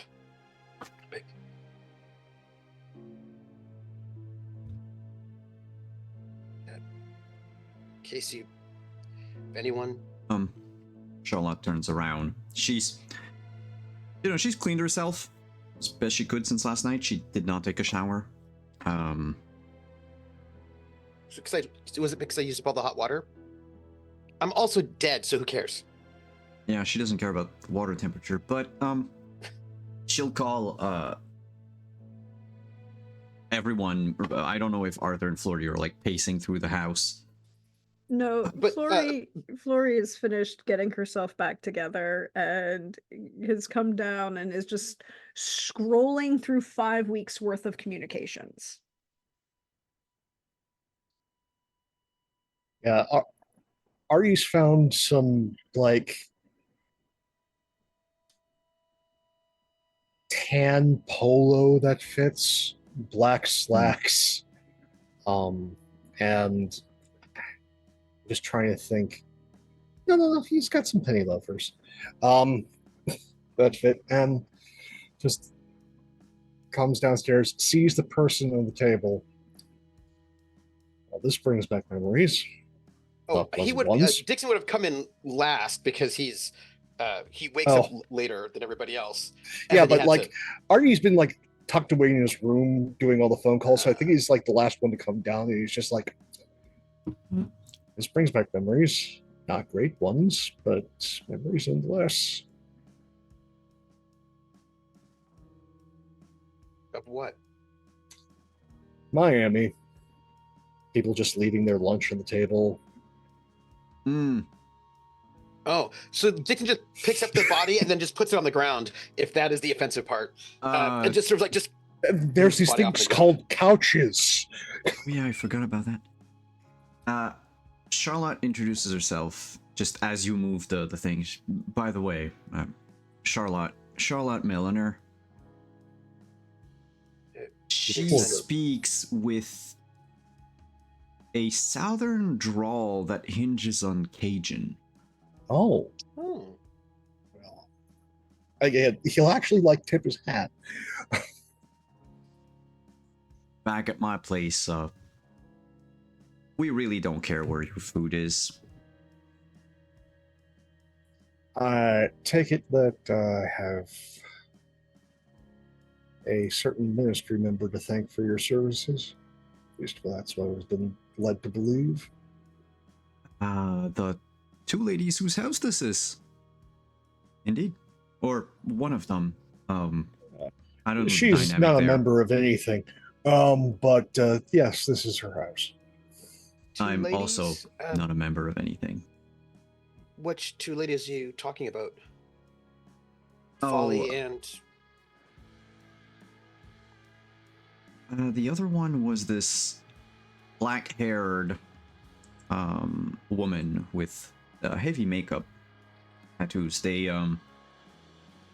She was dressed like she was going to a club, which is Diana? sort of fitting for the... Diana's dead. I believe her name was Nina.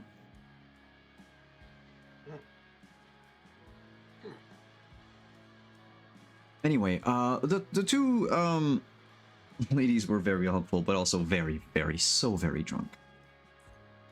Oh, I'm somewhat impressed and concerned. I had more things to worry about, and then they disappeared. So they just left me a post-it note with a key. I think there was a threat against their lives, and they decided to skip town. Oh, wait, what? Yeah, apparently, in the course of their actions, they have upset Caleb, and his assassin of choice gave them a 3-day head start. Caleb threatened to assassinate Bali and Nina? Yeah. I got the text right here. Hmm. I don't know much about your local politics, and I Could, don't really Artie's care good about friends them. with Caleb. I Not do so not know who much. that person is. Where are you from? Originally Nolans. It's a long story. More recently, I've been all over the place. I guess you could say I've traveled up and down the East Coast mostly. Then settled in Montreal for a while with my other roommates. One of which I saw you drag through the hole in the wall.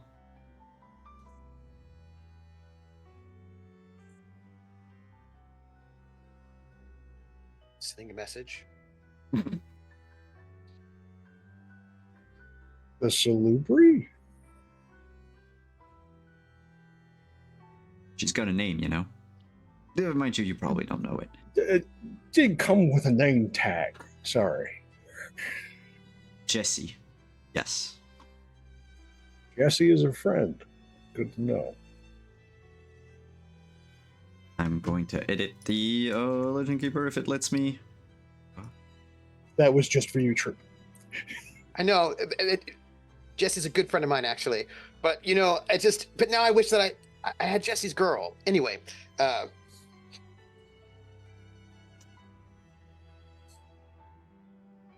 Yes, I would very much like to know what you were doing. Well, With her in the underworld. sort of found on the way there, as it were. We weren't intending to go to the underworld. That was sort of a accident created by a person who was impersonating a local, a Sabbat survivor. Seemed to I still have rescued enough her. juice. Yeah, she was unconscious when we found her. Staked. I other need to one, too. verify one thing.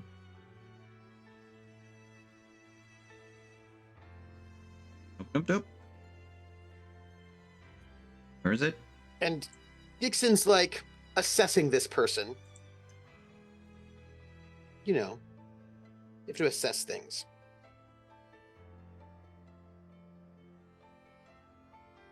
Just to, Yeah. check out. That's fine. Okay. Yes, sorry, my bad. Are you familiar with the other woman?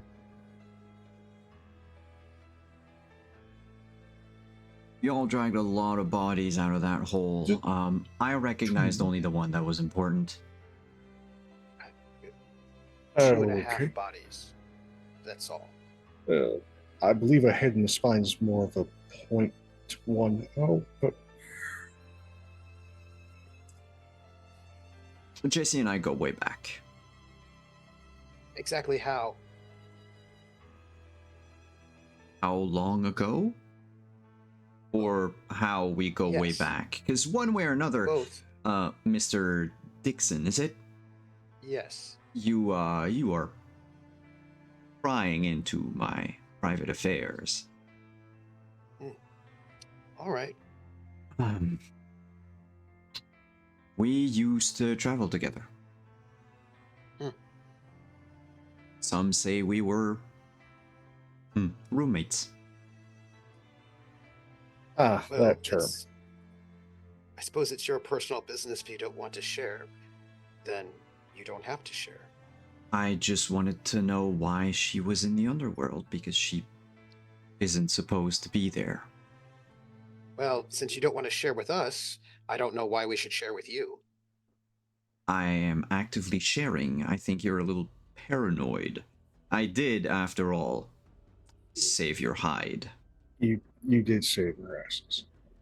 Thank you again, by the way. I appreciated that. To give you a explanation, because I think that is the least I can do here.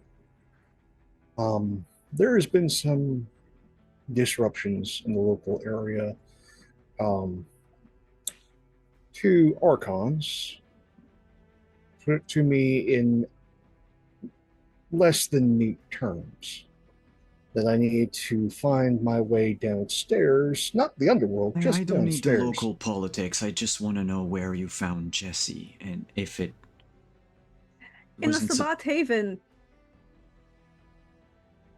in the underworld. No. We were in the Sabbath Haven, and then they pulled us into the underworld, and she was with us at the time, so we pulled her back out. Then my imprisonment wasn't in vain. Oh. There's like a cocked head kind of moment, like... I was a bargaining chip. It's a long story, and again, local politics, don't really care. It's good to be free. The condition was that I also free you. Mr. Vagos seems to, I don't know, want something out of you. It was kind of a haze. It's been literal months for me. Like it's been a couple of weeks for you. Of Mr. Vagos as to your detainment or someone else? Not a willing guest. Do you want to ride out of the city? I would appreciate. I doubt my car is still where I left it. Fair enough. Do you actually care about things like cash or no? She looks down at her clothes and she's like, well, I do need to get new clothes.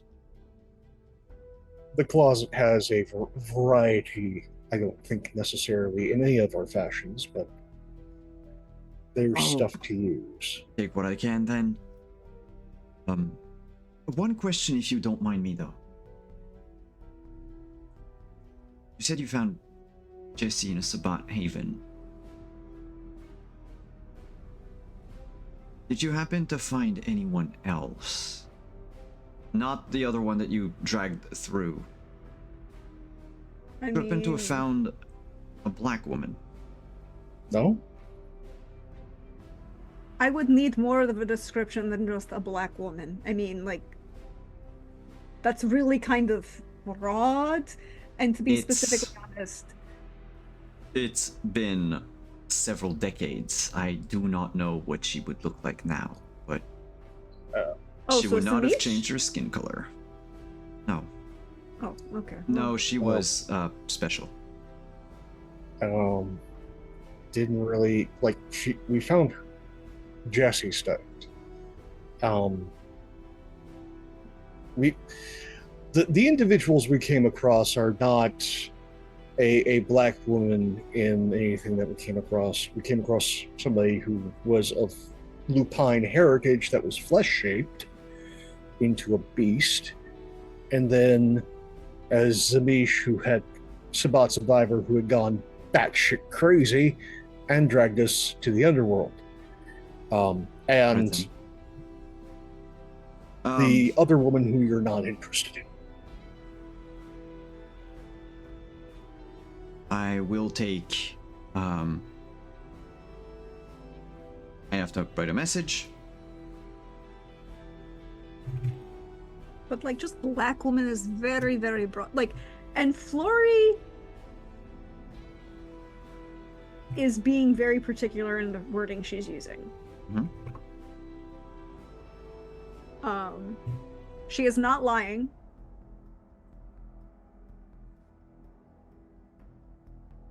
In any way, but she's particular in her verbiage.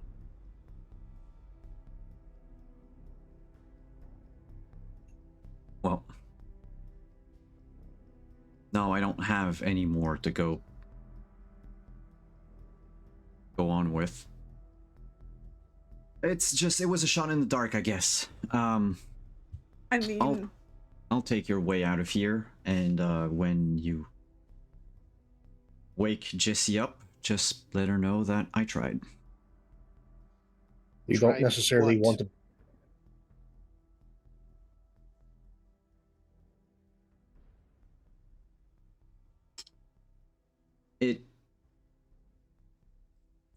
It hurts too much. If you were close, you don't want to stay. You want to get the fuck out of here.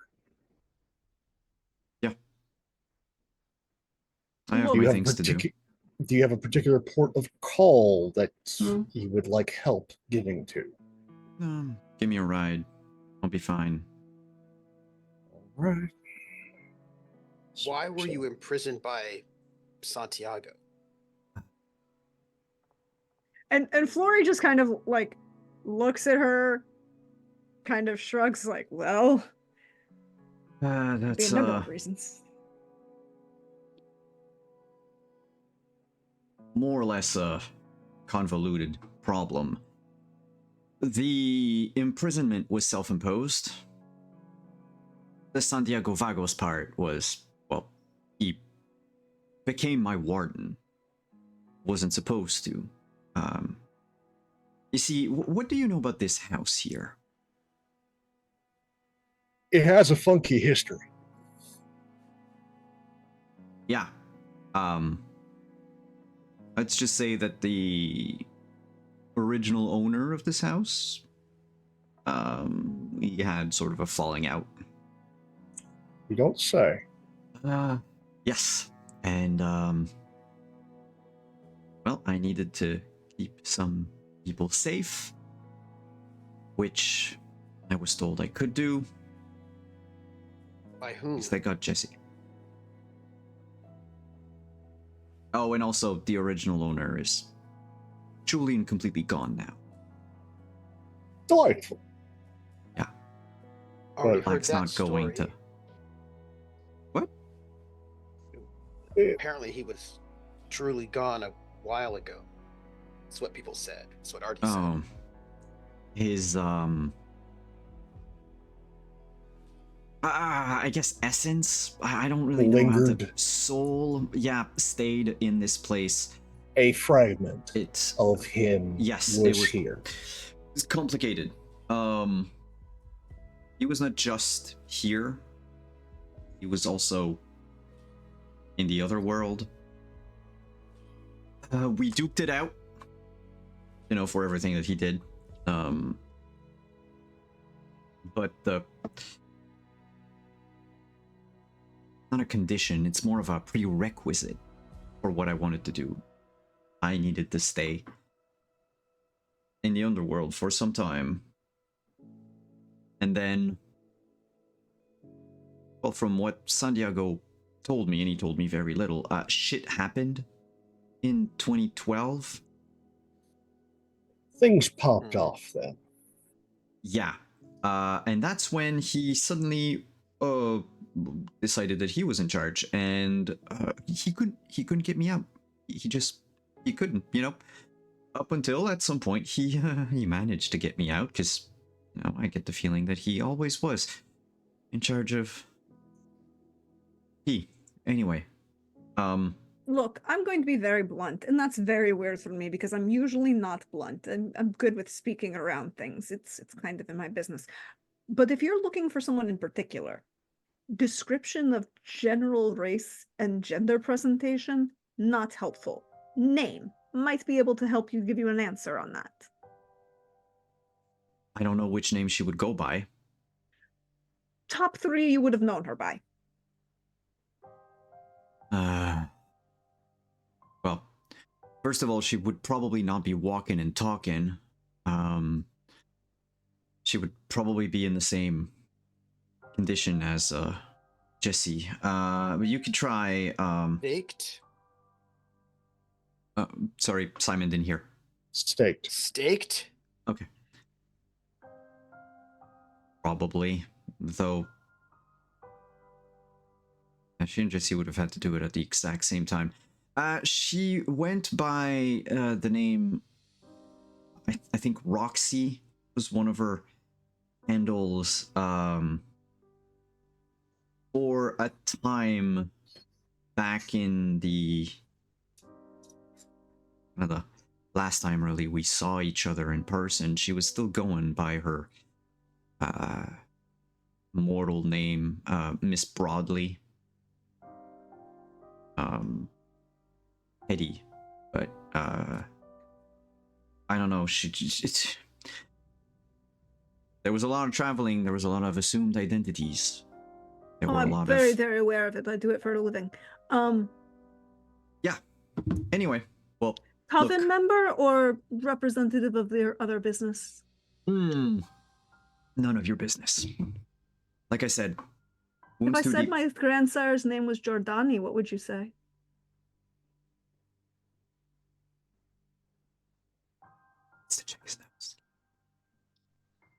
She is not giving up any information about Dixon. She's only talking about stuff she knows. And Dixon's just watching because this woman's is like, oh, I know Oh. somebody was like, but it's just not sharing enough information for him to feel comfortable right now. I do know that guy. Don't tell me how biblically I don't need to know.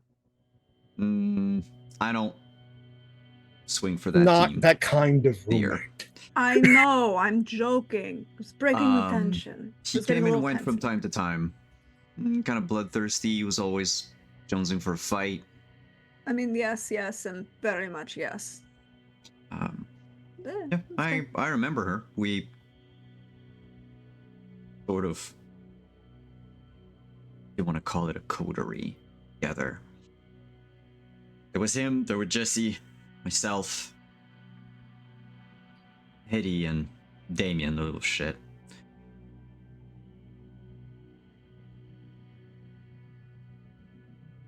So to answer your question, I have not seen Hetty in decades. There was a rumor that she was in this city. I haven't found her yet. But if I do, want me to let her know where I can send you?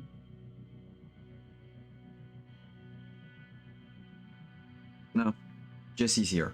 They'll be fine together. And if Jesse asks about you, what are we supposed to tell her? I tried. That's all she needs to know.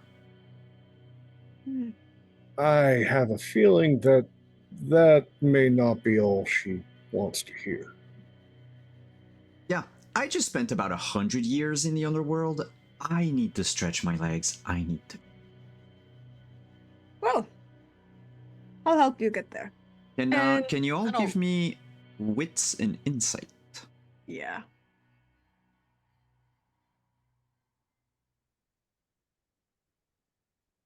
I have 0 insight.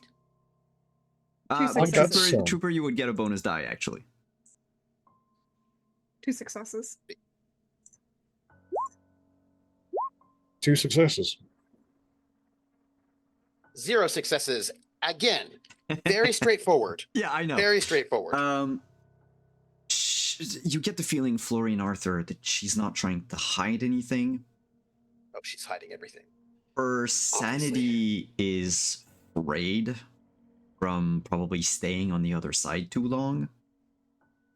And with the time distortion that you've experienced, when she talks about the wound being like too deep or whatever, it might just be because it happened yesterday. could have, but then talks about 100 years. She is definitely sort of confused. Not quite in the right, let's say, headspace. She hasn't lost it completely. But definitely there's, let's call it, trauma that needs to pass. How good's your Spanish?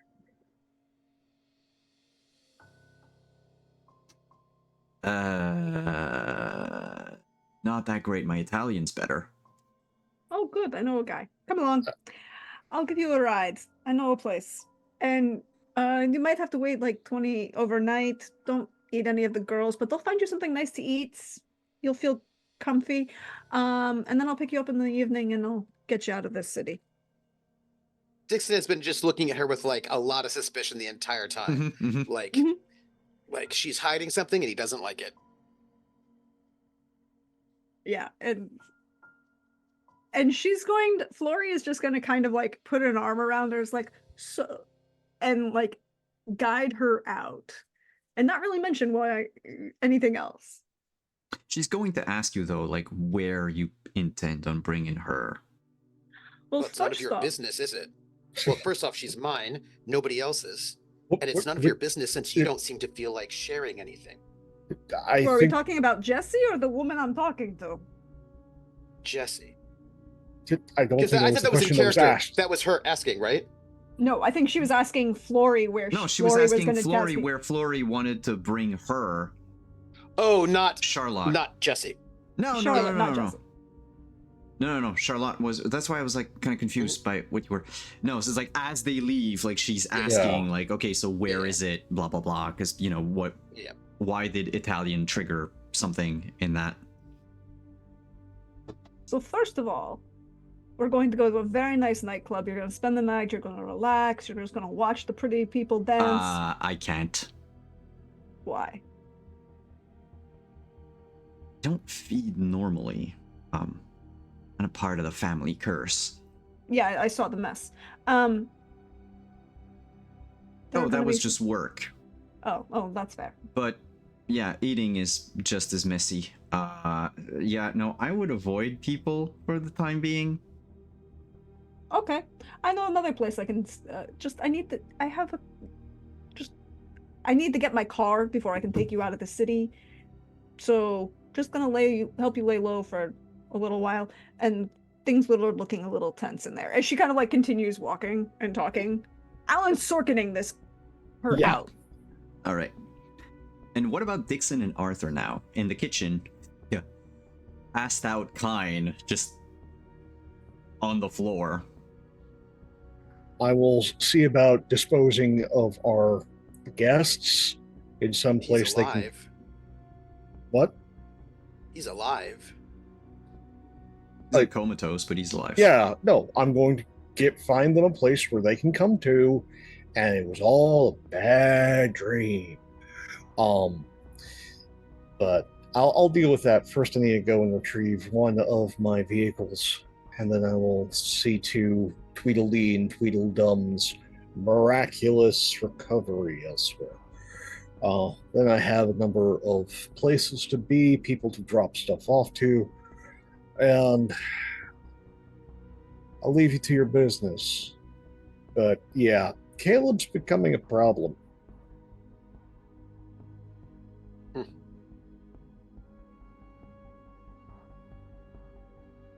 Oh, you jumped in bed with him quick enough. Call it a level of naivete. I thought I saw a kindred spirit and I wanted to see something there that wasn't. I'm sorry for that. You chose him over me. And,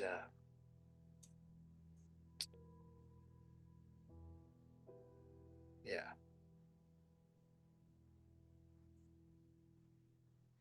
I thought I saw in him something I wanted to see with myself, somebody who survived this about and was looking to build something better. And yeah, I overstepped my bounds and I made my mistakes and I'm going to own that. No, you chose him over me. When I told you he was going to do me harm, you made deals with him anyway. You left me, Artie, for someone who means me harm. That's not something I can easily forget. You betrayed me. You didn't just tell a secret. You chose someone who meant me harm, your bodyguard, your friend. And you tossed me aside like garbage for someone who has meant me harm, and now means a bunch of other people I care about harm. Well, hopefully I'll have a very long time to try and make it up to you. If I can even do that.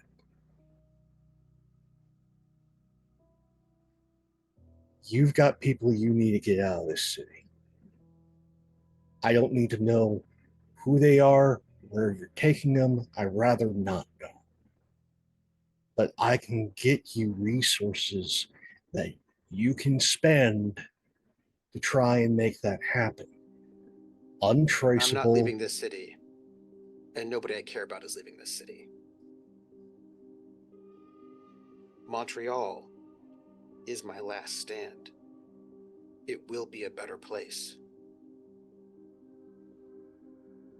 Do you want the resources or not?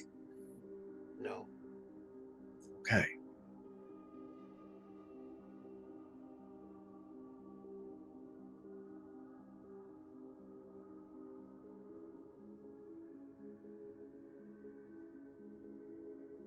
I wish that I meant as much to you as you meant to me. Let me go take my trunk. Find a new place to live. Stay safe. And if there is something I can do in the future, or at least a means of staying the fuck out of your way, just let me know. I'm gonna try to clean up the things that you're not cleaning up yourself. I'm gonna be going after Val. I'm gonna try to do the things to make this city better rather than waiting for you to do it.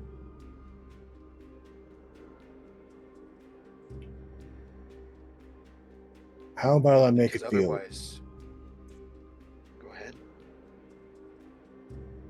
I am not good at the kindred shit. That is fucking obvious. But I know how to deal with kind. You let me handle the human side of things. I'm already have things set up to meet with the commissioner. I'm going to try and keep the lid on things in the city.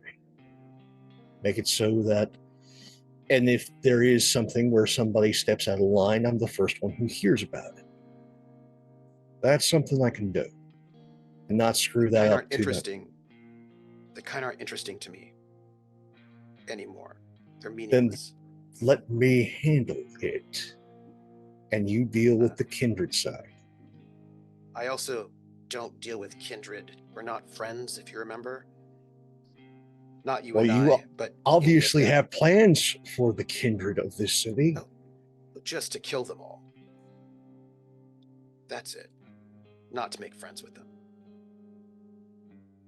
There are kindred in this city that deserve to keep on living. Maybe, maybe not. Right now, I don't know about that. I have to start with the woman that you said is about to go and kill me and everybody else here. I'm gonna take her out first.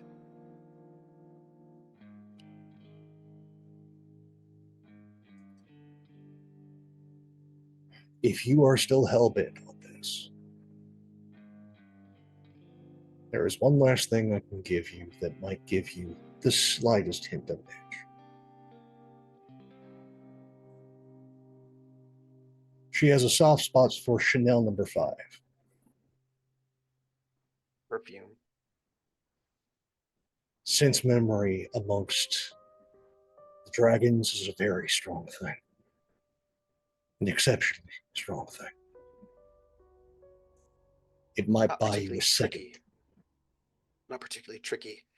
It'll probably be just brutal. A If you're blunt doing anything accept. in close, just have a little of the damn thing on you. It might buy you a second. Just that, a second. Some months ago, you told me that my future was to be a sacrifice that she would make in order to get at you. And I accepted that because I accept everything you said to me. But I'm not going to accept that anymore. She will destroy this place. She's already started. Yeah, but she's not And going about it for the reasons I thought. I had a very inflated sense of myself, which I am now coming to being quite sober about. I may be a part of her plan, but I am not near the top of the list. I am a side benefit of what she actually wants. She's trying to become something greater in her own mind. This is the path to evolve. And that is more of a passion project of hers than will ever be.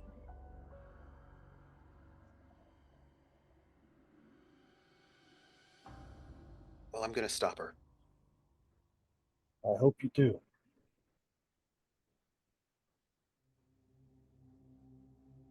Then I'm going to get rid of the ivory tower. That is Montreal will be free.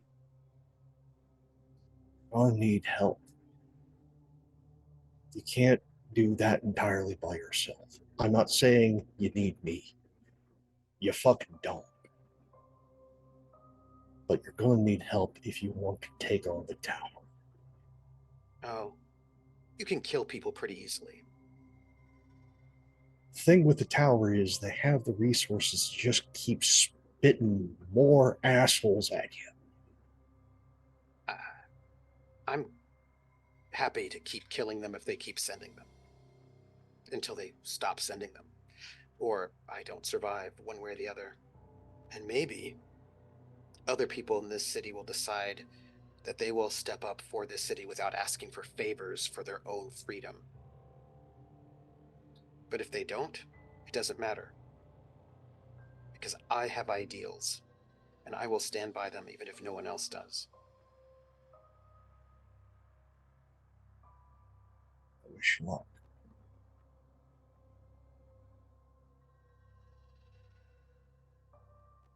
Gotta go find a place to sleep.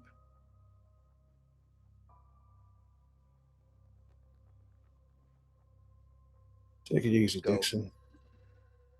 Up the stairs, like over to where the trunk is. Yeah. The bedroom. And I will go about my business policing the two mortals.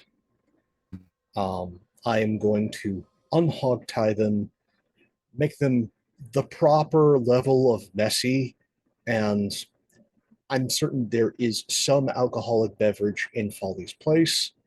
Just get that smell of too much drink on both of them, and then get an Uber to the nearest hospital. I think she likes whiskey.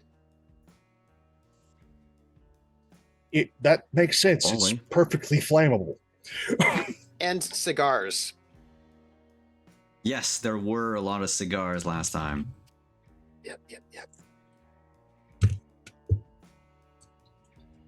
So, Dixon, you're left alone in the room, in the house, as Arthur goes and deals with Um, I'm getting my trunk. I'm gonna drag it out. I have potence. you know that you're. Just make it Oh, look bad. yeah, right. I'm sorry. That's. But Um, I have to make it look like I'm dragging it, you know. Um.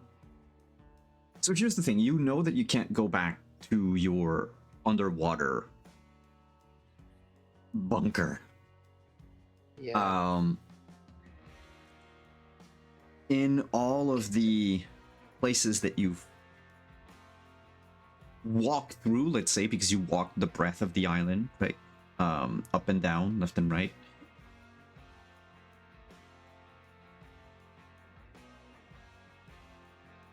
There are a few places that would be safe-ish.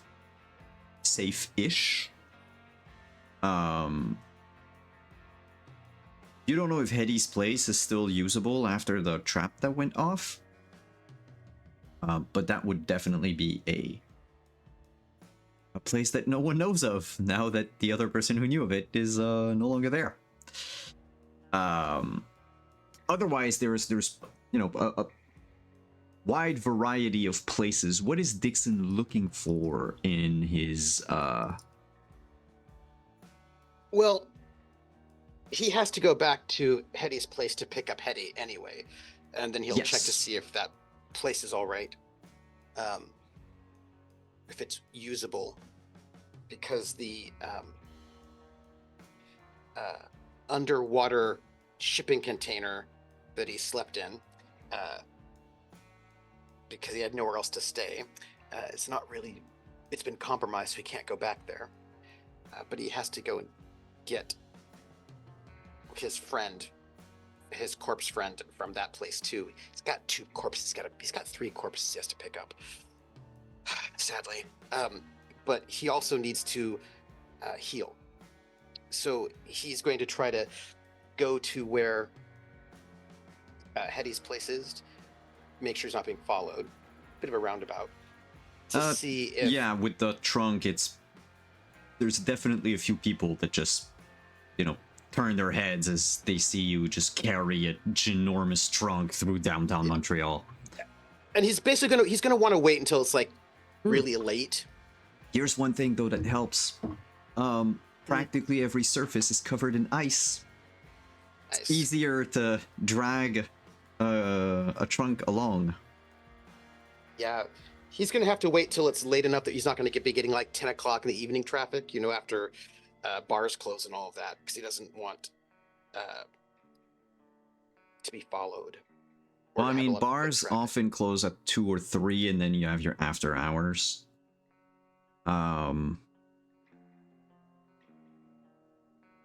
If you leave at around 1... Yeah, between 1 and 2 is probably the time when you're gonna have the least amount of people outside, because most people who were going out are probably still out. Yeah. And they're not going to go back home so soon. Yeah. They've probably been out for just 2 hours. So there's that window of... The streets aren't deserted, but I've been outside in Montreal at 1 a.m. Quite often to know that it's... Even downtown, you can have like stretches of streets that just don't have anyone. It's going to bundle up, right? Scarf, hat, low, beanie cap, because it does not look like a human being. And what did I just do? I think I did a bad thing. What is this? Oh, I pinned something. Don't worry about that.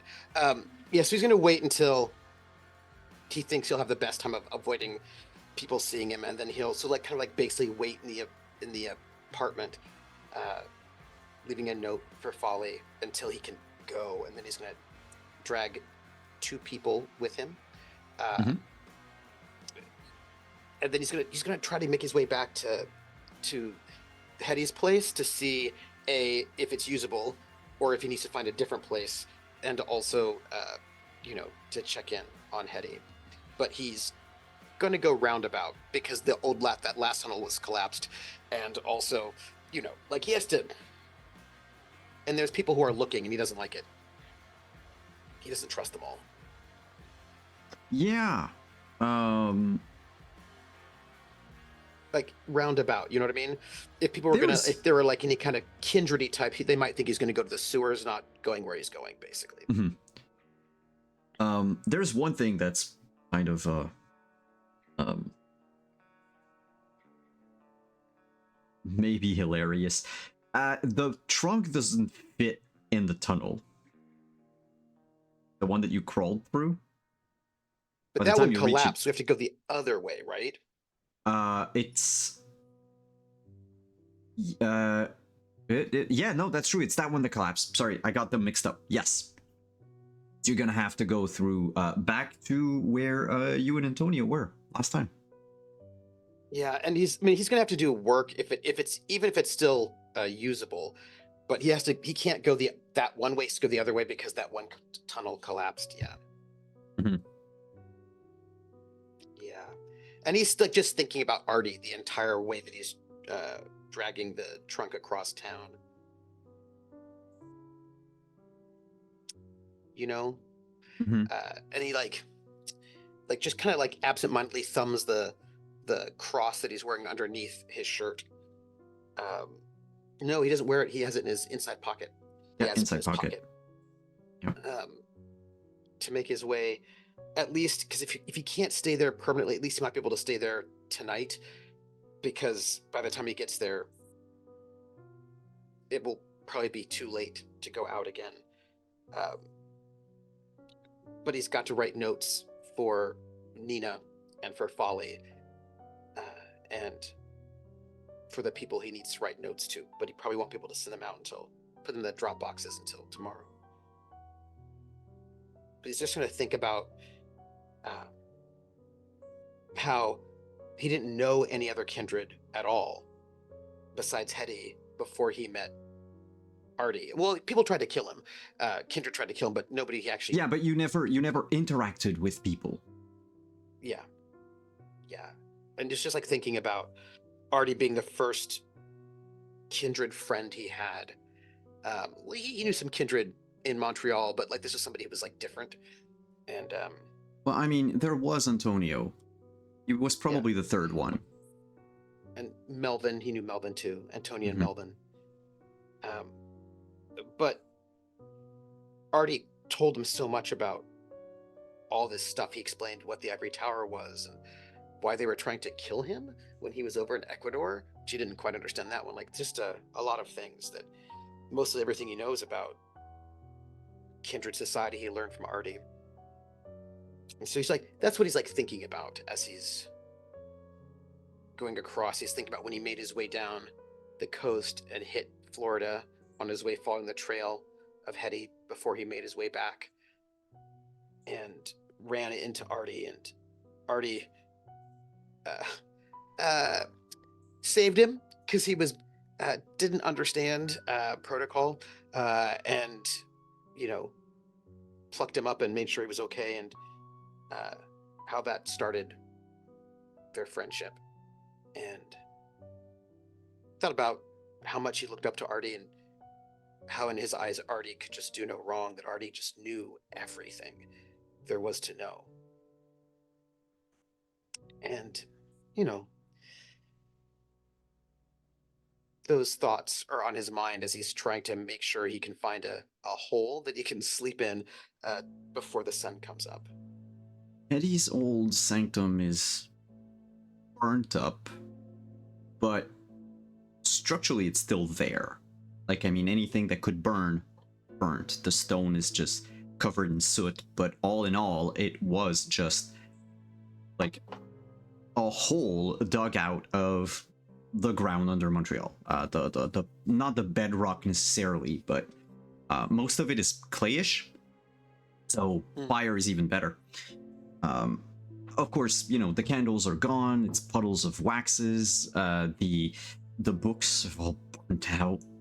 Well, he had a bunch of them though, which he has to go those pick that you back did up. not save. Yeah. Is kind of sad, but they're gone. Yeah. Otherwise, the lab equipment. Forget about the lab equipment. but it's otherwise usable. The alcoves are still there. You can shove stuff, bodies in it yourself to sleep. As far as a haven is concerned, it would probably be 3-point haven. It's Have the secure. points for it. Cool. It's small, it's secure, and if you dig out the other tunnel a bit that collapsed, you also have like a secret exit. Yeah. You can flee from. And he'll ponder that this woman is part of the organization that Flory knows about, this sort of like other side of Hetty, and go back and get the tapestry full of the books and all this stuff, and sort of like drag Hetty in. He's missing 2 bodies. He'll get them later, and sort of settle in. Well, now you have like For the night. three torpor people. Yeah, he has 3 here, Yeah. and he just needs to pick up 2 more. Yep.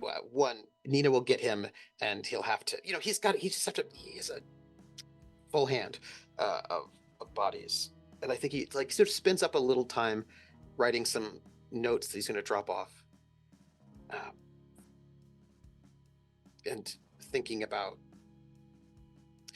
his allies before he goes to sleep.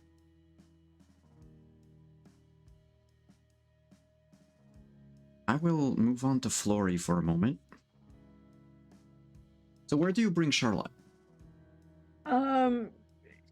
She's gonna bring Charlotte to because she doesn't need her. Charlotte doesn't want to be anywhere near people. But she doesn't want to leave Charlotte in the house because Santiago knows about the house. And you don't necessarily want he doesn't want Santiago to get her back. Well, Flory does what she needs to do tonight. She has a meeting she has to get to. So she's gonna call Casimir as they get into the car. As she, get to her car. He picks up the phone. I figure you want me to bring the RV back around? That would be very useful. I have a small friend of Giordani's who needs a lift out of town. That I can do. I need to get out of town anyway. I don't know, there's something in the air. So many things. In so many ways. I'll call you when tomorrow night. All right. Just be careful and give me a location. Yeah. And then she'll turn to Charlotte and be like, "So, Casimir's my sire, Giordani's child. He's got an RV. Rock with him for the night. Oh. Nothing's gonna be a problem. He'll get you out of the city tomorrow." Ah, okay. So you're Giordani's grandchild. That's what I said. He's my grandsire. I did say that. No, it's just... I don't think you said it in the house. She did. That's why she said, if I told you my bad. if I told you my grandsire was Giordani, and that's how she didn't mention. That's why she's making sure she hasn't mentioned anything about Dixon in related to Hetty. Only her connection to Hetty. How's the old Tangential. man?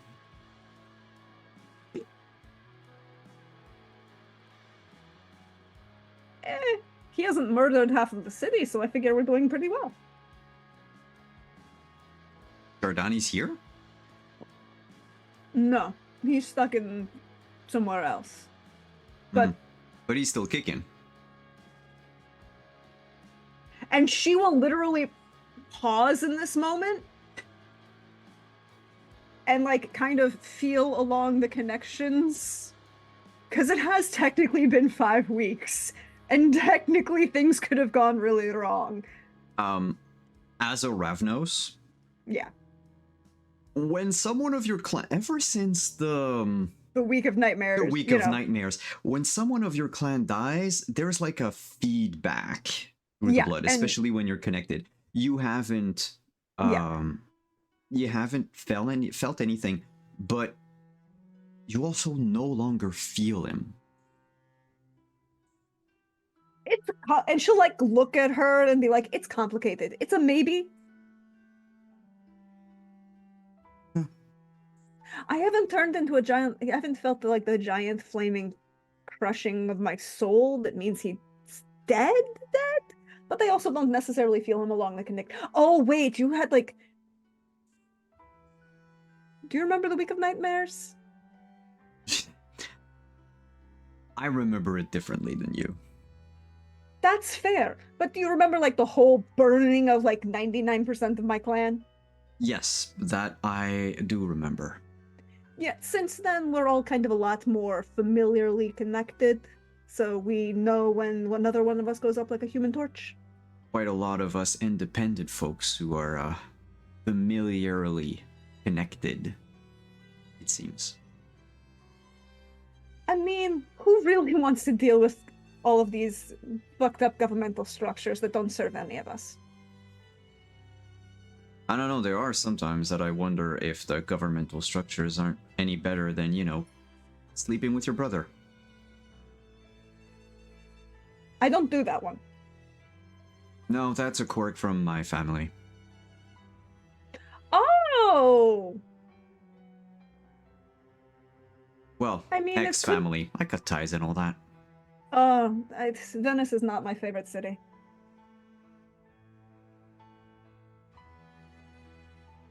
Yeah. But I do know some people in southern Italy that would be wonderful people to hang out with. I'm Yeah. When I would say prefer southern to Italy, avoid certain What- parts of Italy. yeah. When I say southern Italy, I mean a lot further south and on a big island just off of it. That's already a little farther away from the Vatican. I wouldn't mind going to Sicily for a time. Sicily is wonderful this time of year, and I know some people. They can have a good party. Oh wait, Christmas in Sicily. How much more party can you have? The only thing better is Easter. I guess I'll get to experience it. So, Yeah. if I understood you correctly, tomorrow I leave. You leave here tomorrow. I have a couple things I need to do tonight. Casimir can play host, and I can get you out of the city and arrange transportation for tomorrow night. I can hold on until tomorrow. I mean, if you really need to kill somebody, we can find you something to eat. I would rather keep my presence in this city as small as possible. Oh, by the way, there is a gargoyle here. Good for him. He's doing flybys because apparently he works for the prince. Just in Again, case you wanted to be on the down low. You know. local politics. I mean, yeah, that's kind of the reason why I don't want to go out and meet people. Yeah, that's fair. Casimir will take care of you.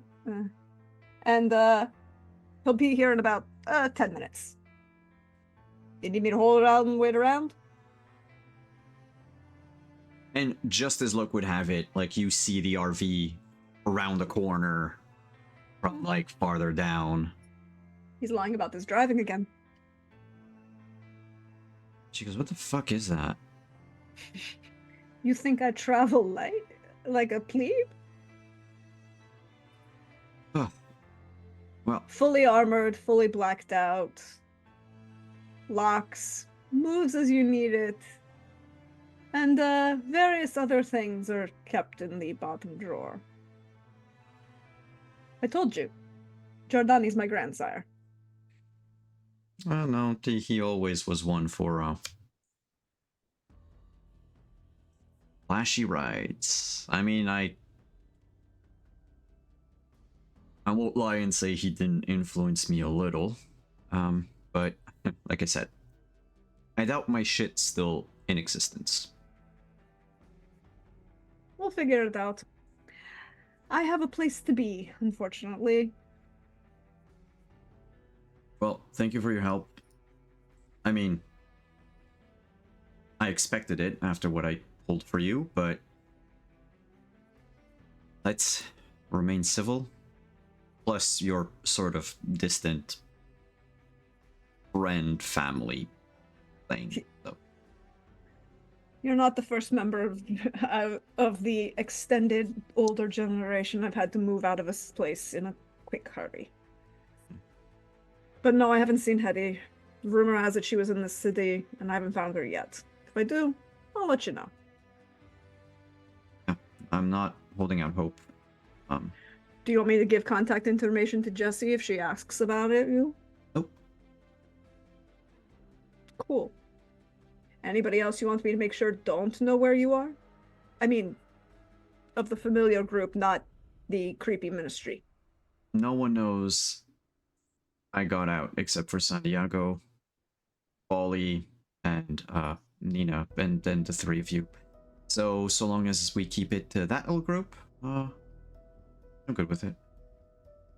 Done. And she'll, like, open the door for her and sign at Casimir that she's leaving her and going, and gets back in the car. Casimir signs back, to which Charlotte replies, "Oh, they've updated the code." Shit.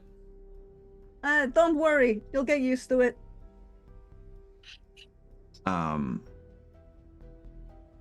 Does this still mean farewell? And she like she makes a very rude gesture with her hands. And I think Flory just looks at her and goes, Giordani told you that, right? Well, it used to say, he used to use it as a farewell. No, he didn't.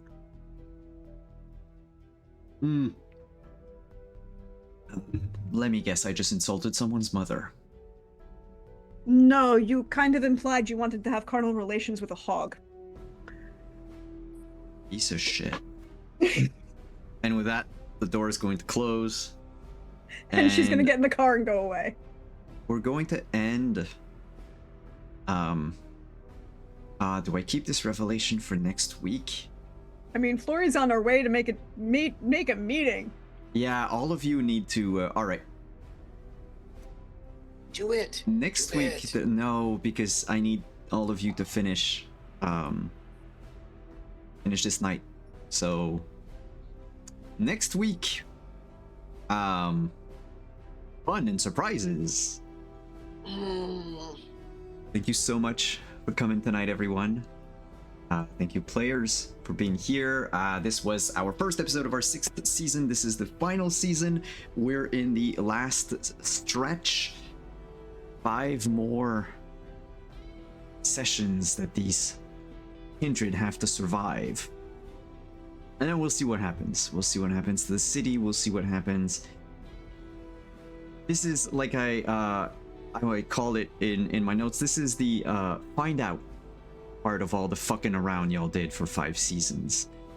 So things might be very people are gonna find interesting. out, all right. They're gonna find out. They're gonna find a lot of things. They're gonna find out that Dixon's kindred deck is wholly overpowerful, and they'll probably ban a few of your cards. next Come tournament. on, that's not fair. Man, I look- always get put on, my cards get put on the ban list all the time. Yeah, but it's the rules for VTES are clear. You can only play one clan, and right now you've got cards from like multiple clans, and that doesn't work. I feel like that's not even. It's not even Also, true. you don't even have any cards that are warrant votes and such. Mind, I know I don't have any vote cards. Simon barely. None. I barely remember the VTS rules. Oh, I used to play I've got my Empty Tribute decks. Toreador. I still Oh have yeah, mine. I've got my decks if you want to. Yeah, I still I'll have bring mine 'em. somewhere We'll in play. here. But yeah, thank you everyone for Mine are coming. over there. Nice. Don't touch 'em. Such a good game. It's a good game. Yeah. Well, thank you everyone for coming. Thank you, chat, for being here. Players, I'm going to give the mic back up to you. Tell us who you are, where we can find you. And as we said at the start of this show, Prax is running a charity. You'll probably repeat it, but I wanted to mention it again. For Fisher House, the link is in chat if you want to donate. This goes until the end of the month, which means that we'll... No, wait, you said the last Sunday of this month, right? So next Monday it's done. Okay, I'll run it till next Monday. Okay, because then, you know, we can post a link next Monday. Yeah, we'll post a link on Monday. Because technically next Monday is the 29th. I was saying to the end of the month. Yeah. So it was only the 29th on Monday. So let's do the outros in the same order we did the intros. Hello, I'm Trooper SAP. Woo! Pew, pew, pew, pew, pew. I will start with my love. I want to start with my love for Prax, because the thing is, Charlotte has got an identity that really is the identity that has to do with Flory, and I thought it was really great seeing her do her job as like a liaison between groups and doing her thing in this very subtle way. And I was like, nice. It was very good. I was always like, enjoyed that very much. I also want to give my love to Hope for just like his heartbreakingness. Do you know what I mean? And just beauty there. And also for Simon for zigging when we think he'll zag in always the coolest ways. And you can find me on Friday at 7 p.m. Eastern on my channel, Trooper SJP, for the Gamblers, my pirates, my Traveler Pirates of Drynix campaign. And you know, people are taking drugs in the game, not in real life, and it's going well. Well, I mean, in various definitions of well, maybe it's not going well at all. You know, it might be bad choices, but you know what? They're entertaining, and my love to everybody here, and that's me. And I'm gonna toss it over. Boop. This way, I think. Yeah, it goes to me. And I am your friendly neighborhood Prax, at Deirdre Dunlin on Twitter, or Praxworth as me for you see me around here on Twitch. And like Simon said, I'm running this campaign to support Fisher House charities. They provide care, housing, and support for veterans and their families while those veterans and or members of their family undergo treatment at various VA hospitals around the United States and in the UK and a couple other places as well. But you can find, I'm going to share love, first of all, joint love to the breakup of the bromance scene between Pope and Trooper. The just full-on, oh, this is an actual breakup moment, and I am here for the beautiful portrayal that both of you had and the sadness that will result from this. I am also here for Simon, playing interesting ways and bringing interesting people in and causing questions, and you know, very intrigued by I am intrigued by Charlotte. Flory was like, yep, okay, know who she is, don't want to give away Dixon's secrets, have to get her out the door, and we're gonna use her as a total excuse to not tell anybody where Flory is currently going, because Flory isn't revealing a lot of things. So that's going to be fun for next week. But then you can also find me on my channel on Saturday night as we talk about book club. It's the end of the month, last Saturday of the month. So we're going to be talking about our month of community read-alongs, which is The Charlemagne Pursuit by Steve Barry and a Marvelous Light, which is a very interesting kind of queer Edwardian magical realism mystery kind of feel. Very, very, very interesting. And then on Sunday, you can find me actually playing again over on my channel as Pope runs the game for our wonderful Mass Effect. And yeah, I'm a Drell Doctor, and you know, things are fine. For Mass Effect levels of fine. After Mass Effect 2, just before the start of Mass Effect 3, levels of fine.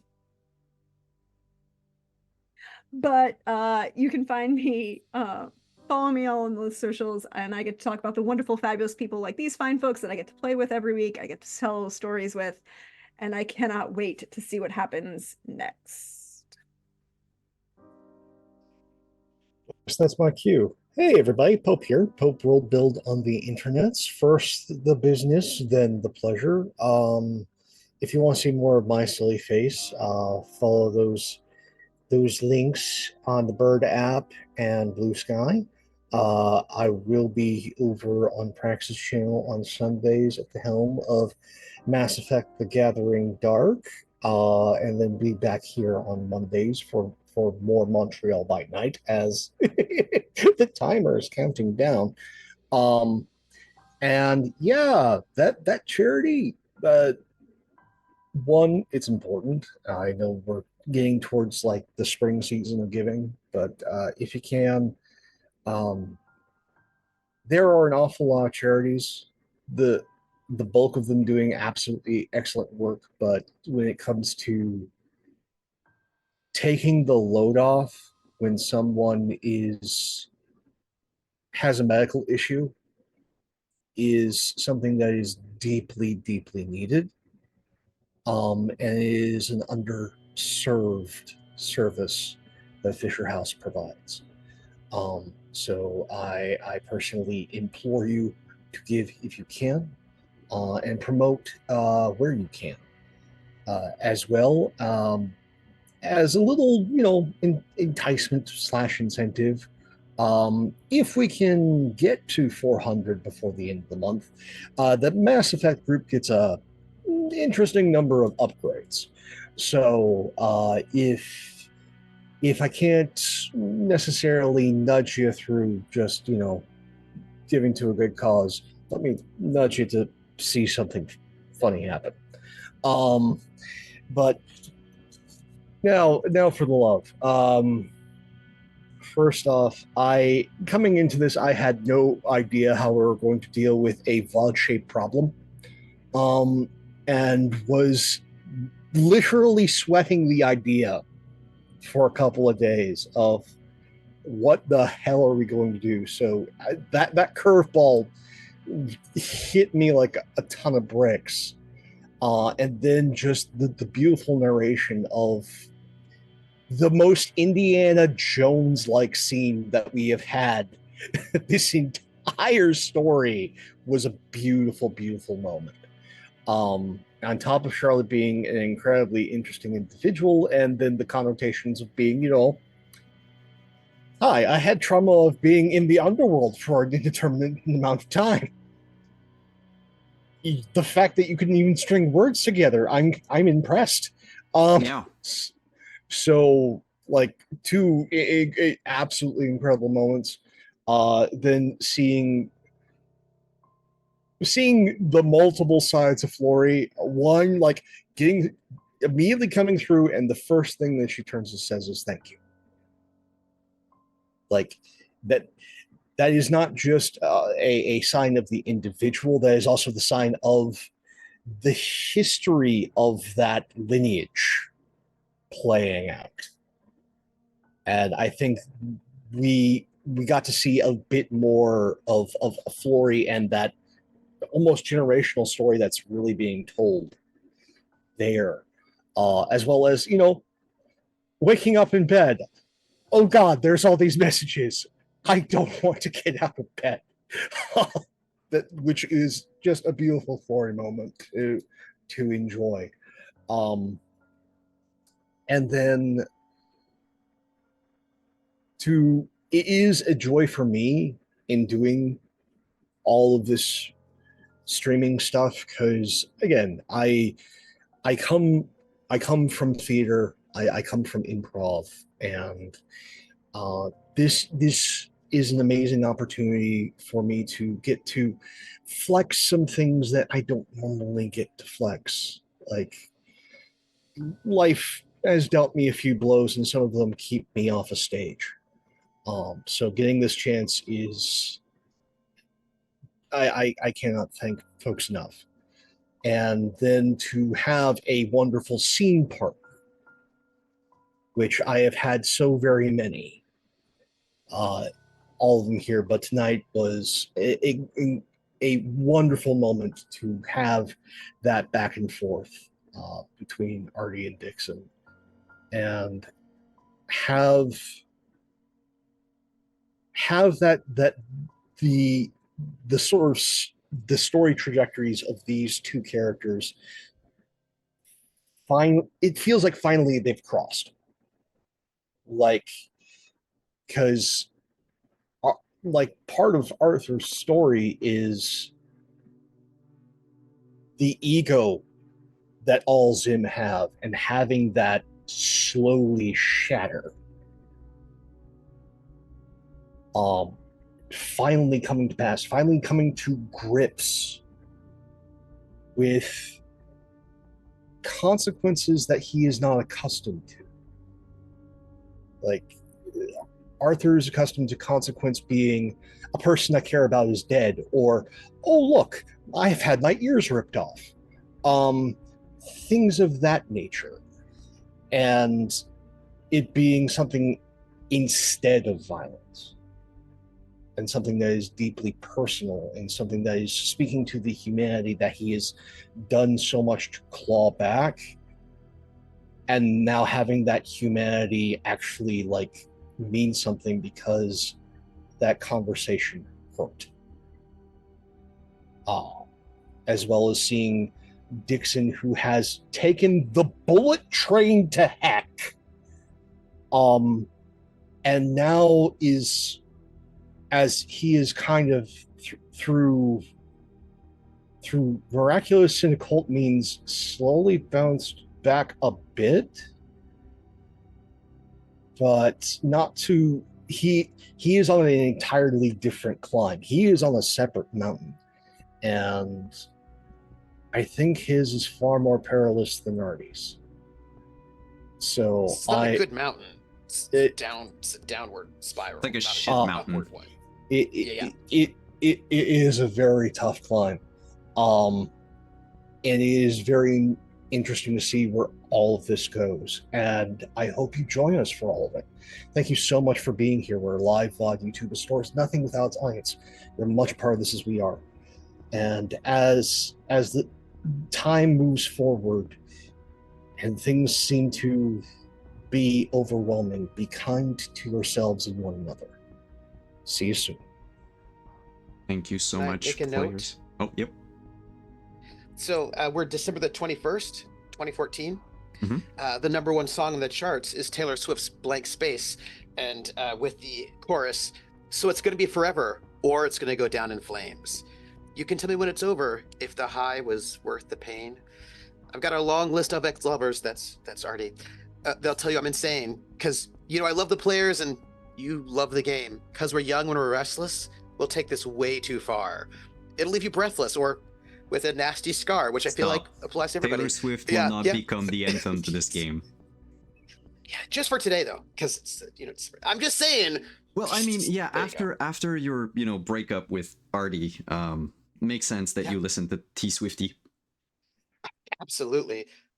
Such a bad breakup. Thank you so much, players, for coming, sharing my love to all three of you. It's been a long time since we've played this game. I think we had to push back and then cancel, and then things happen IRL, and it's so nice to be back playing with you. I have tons of fun, and once again we busted because I didn't look at the time, because I didn't care about looking at the time. So thank you so much for being here. Thank you all the raiders. Thank you to everyone who hung out in chat. Thank you for the follows, everything. Let's see if we can raid someone. I need to mute that tab before y'all hear everything twice. I believe Perception Studio is doing their thing. So yeah, let's go and raid them. They're doing a welcome party. Let's see what it is, and we'll see y'all next week, or Saturday if my basement is finished and I can actually stream Scion. Yeah. Oh, you're 2 to 3 weeks, y'all, and you're going to see my new streaming set up. So, I need to make sure I type the word right. Yes. Have a good night, Which everyone. clan is Taylor Swift in? I just want to know. She's a daughter of Cacophony for multiple reasons. Huh. All right. Have a good night, everyone. Ciao.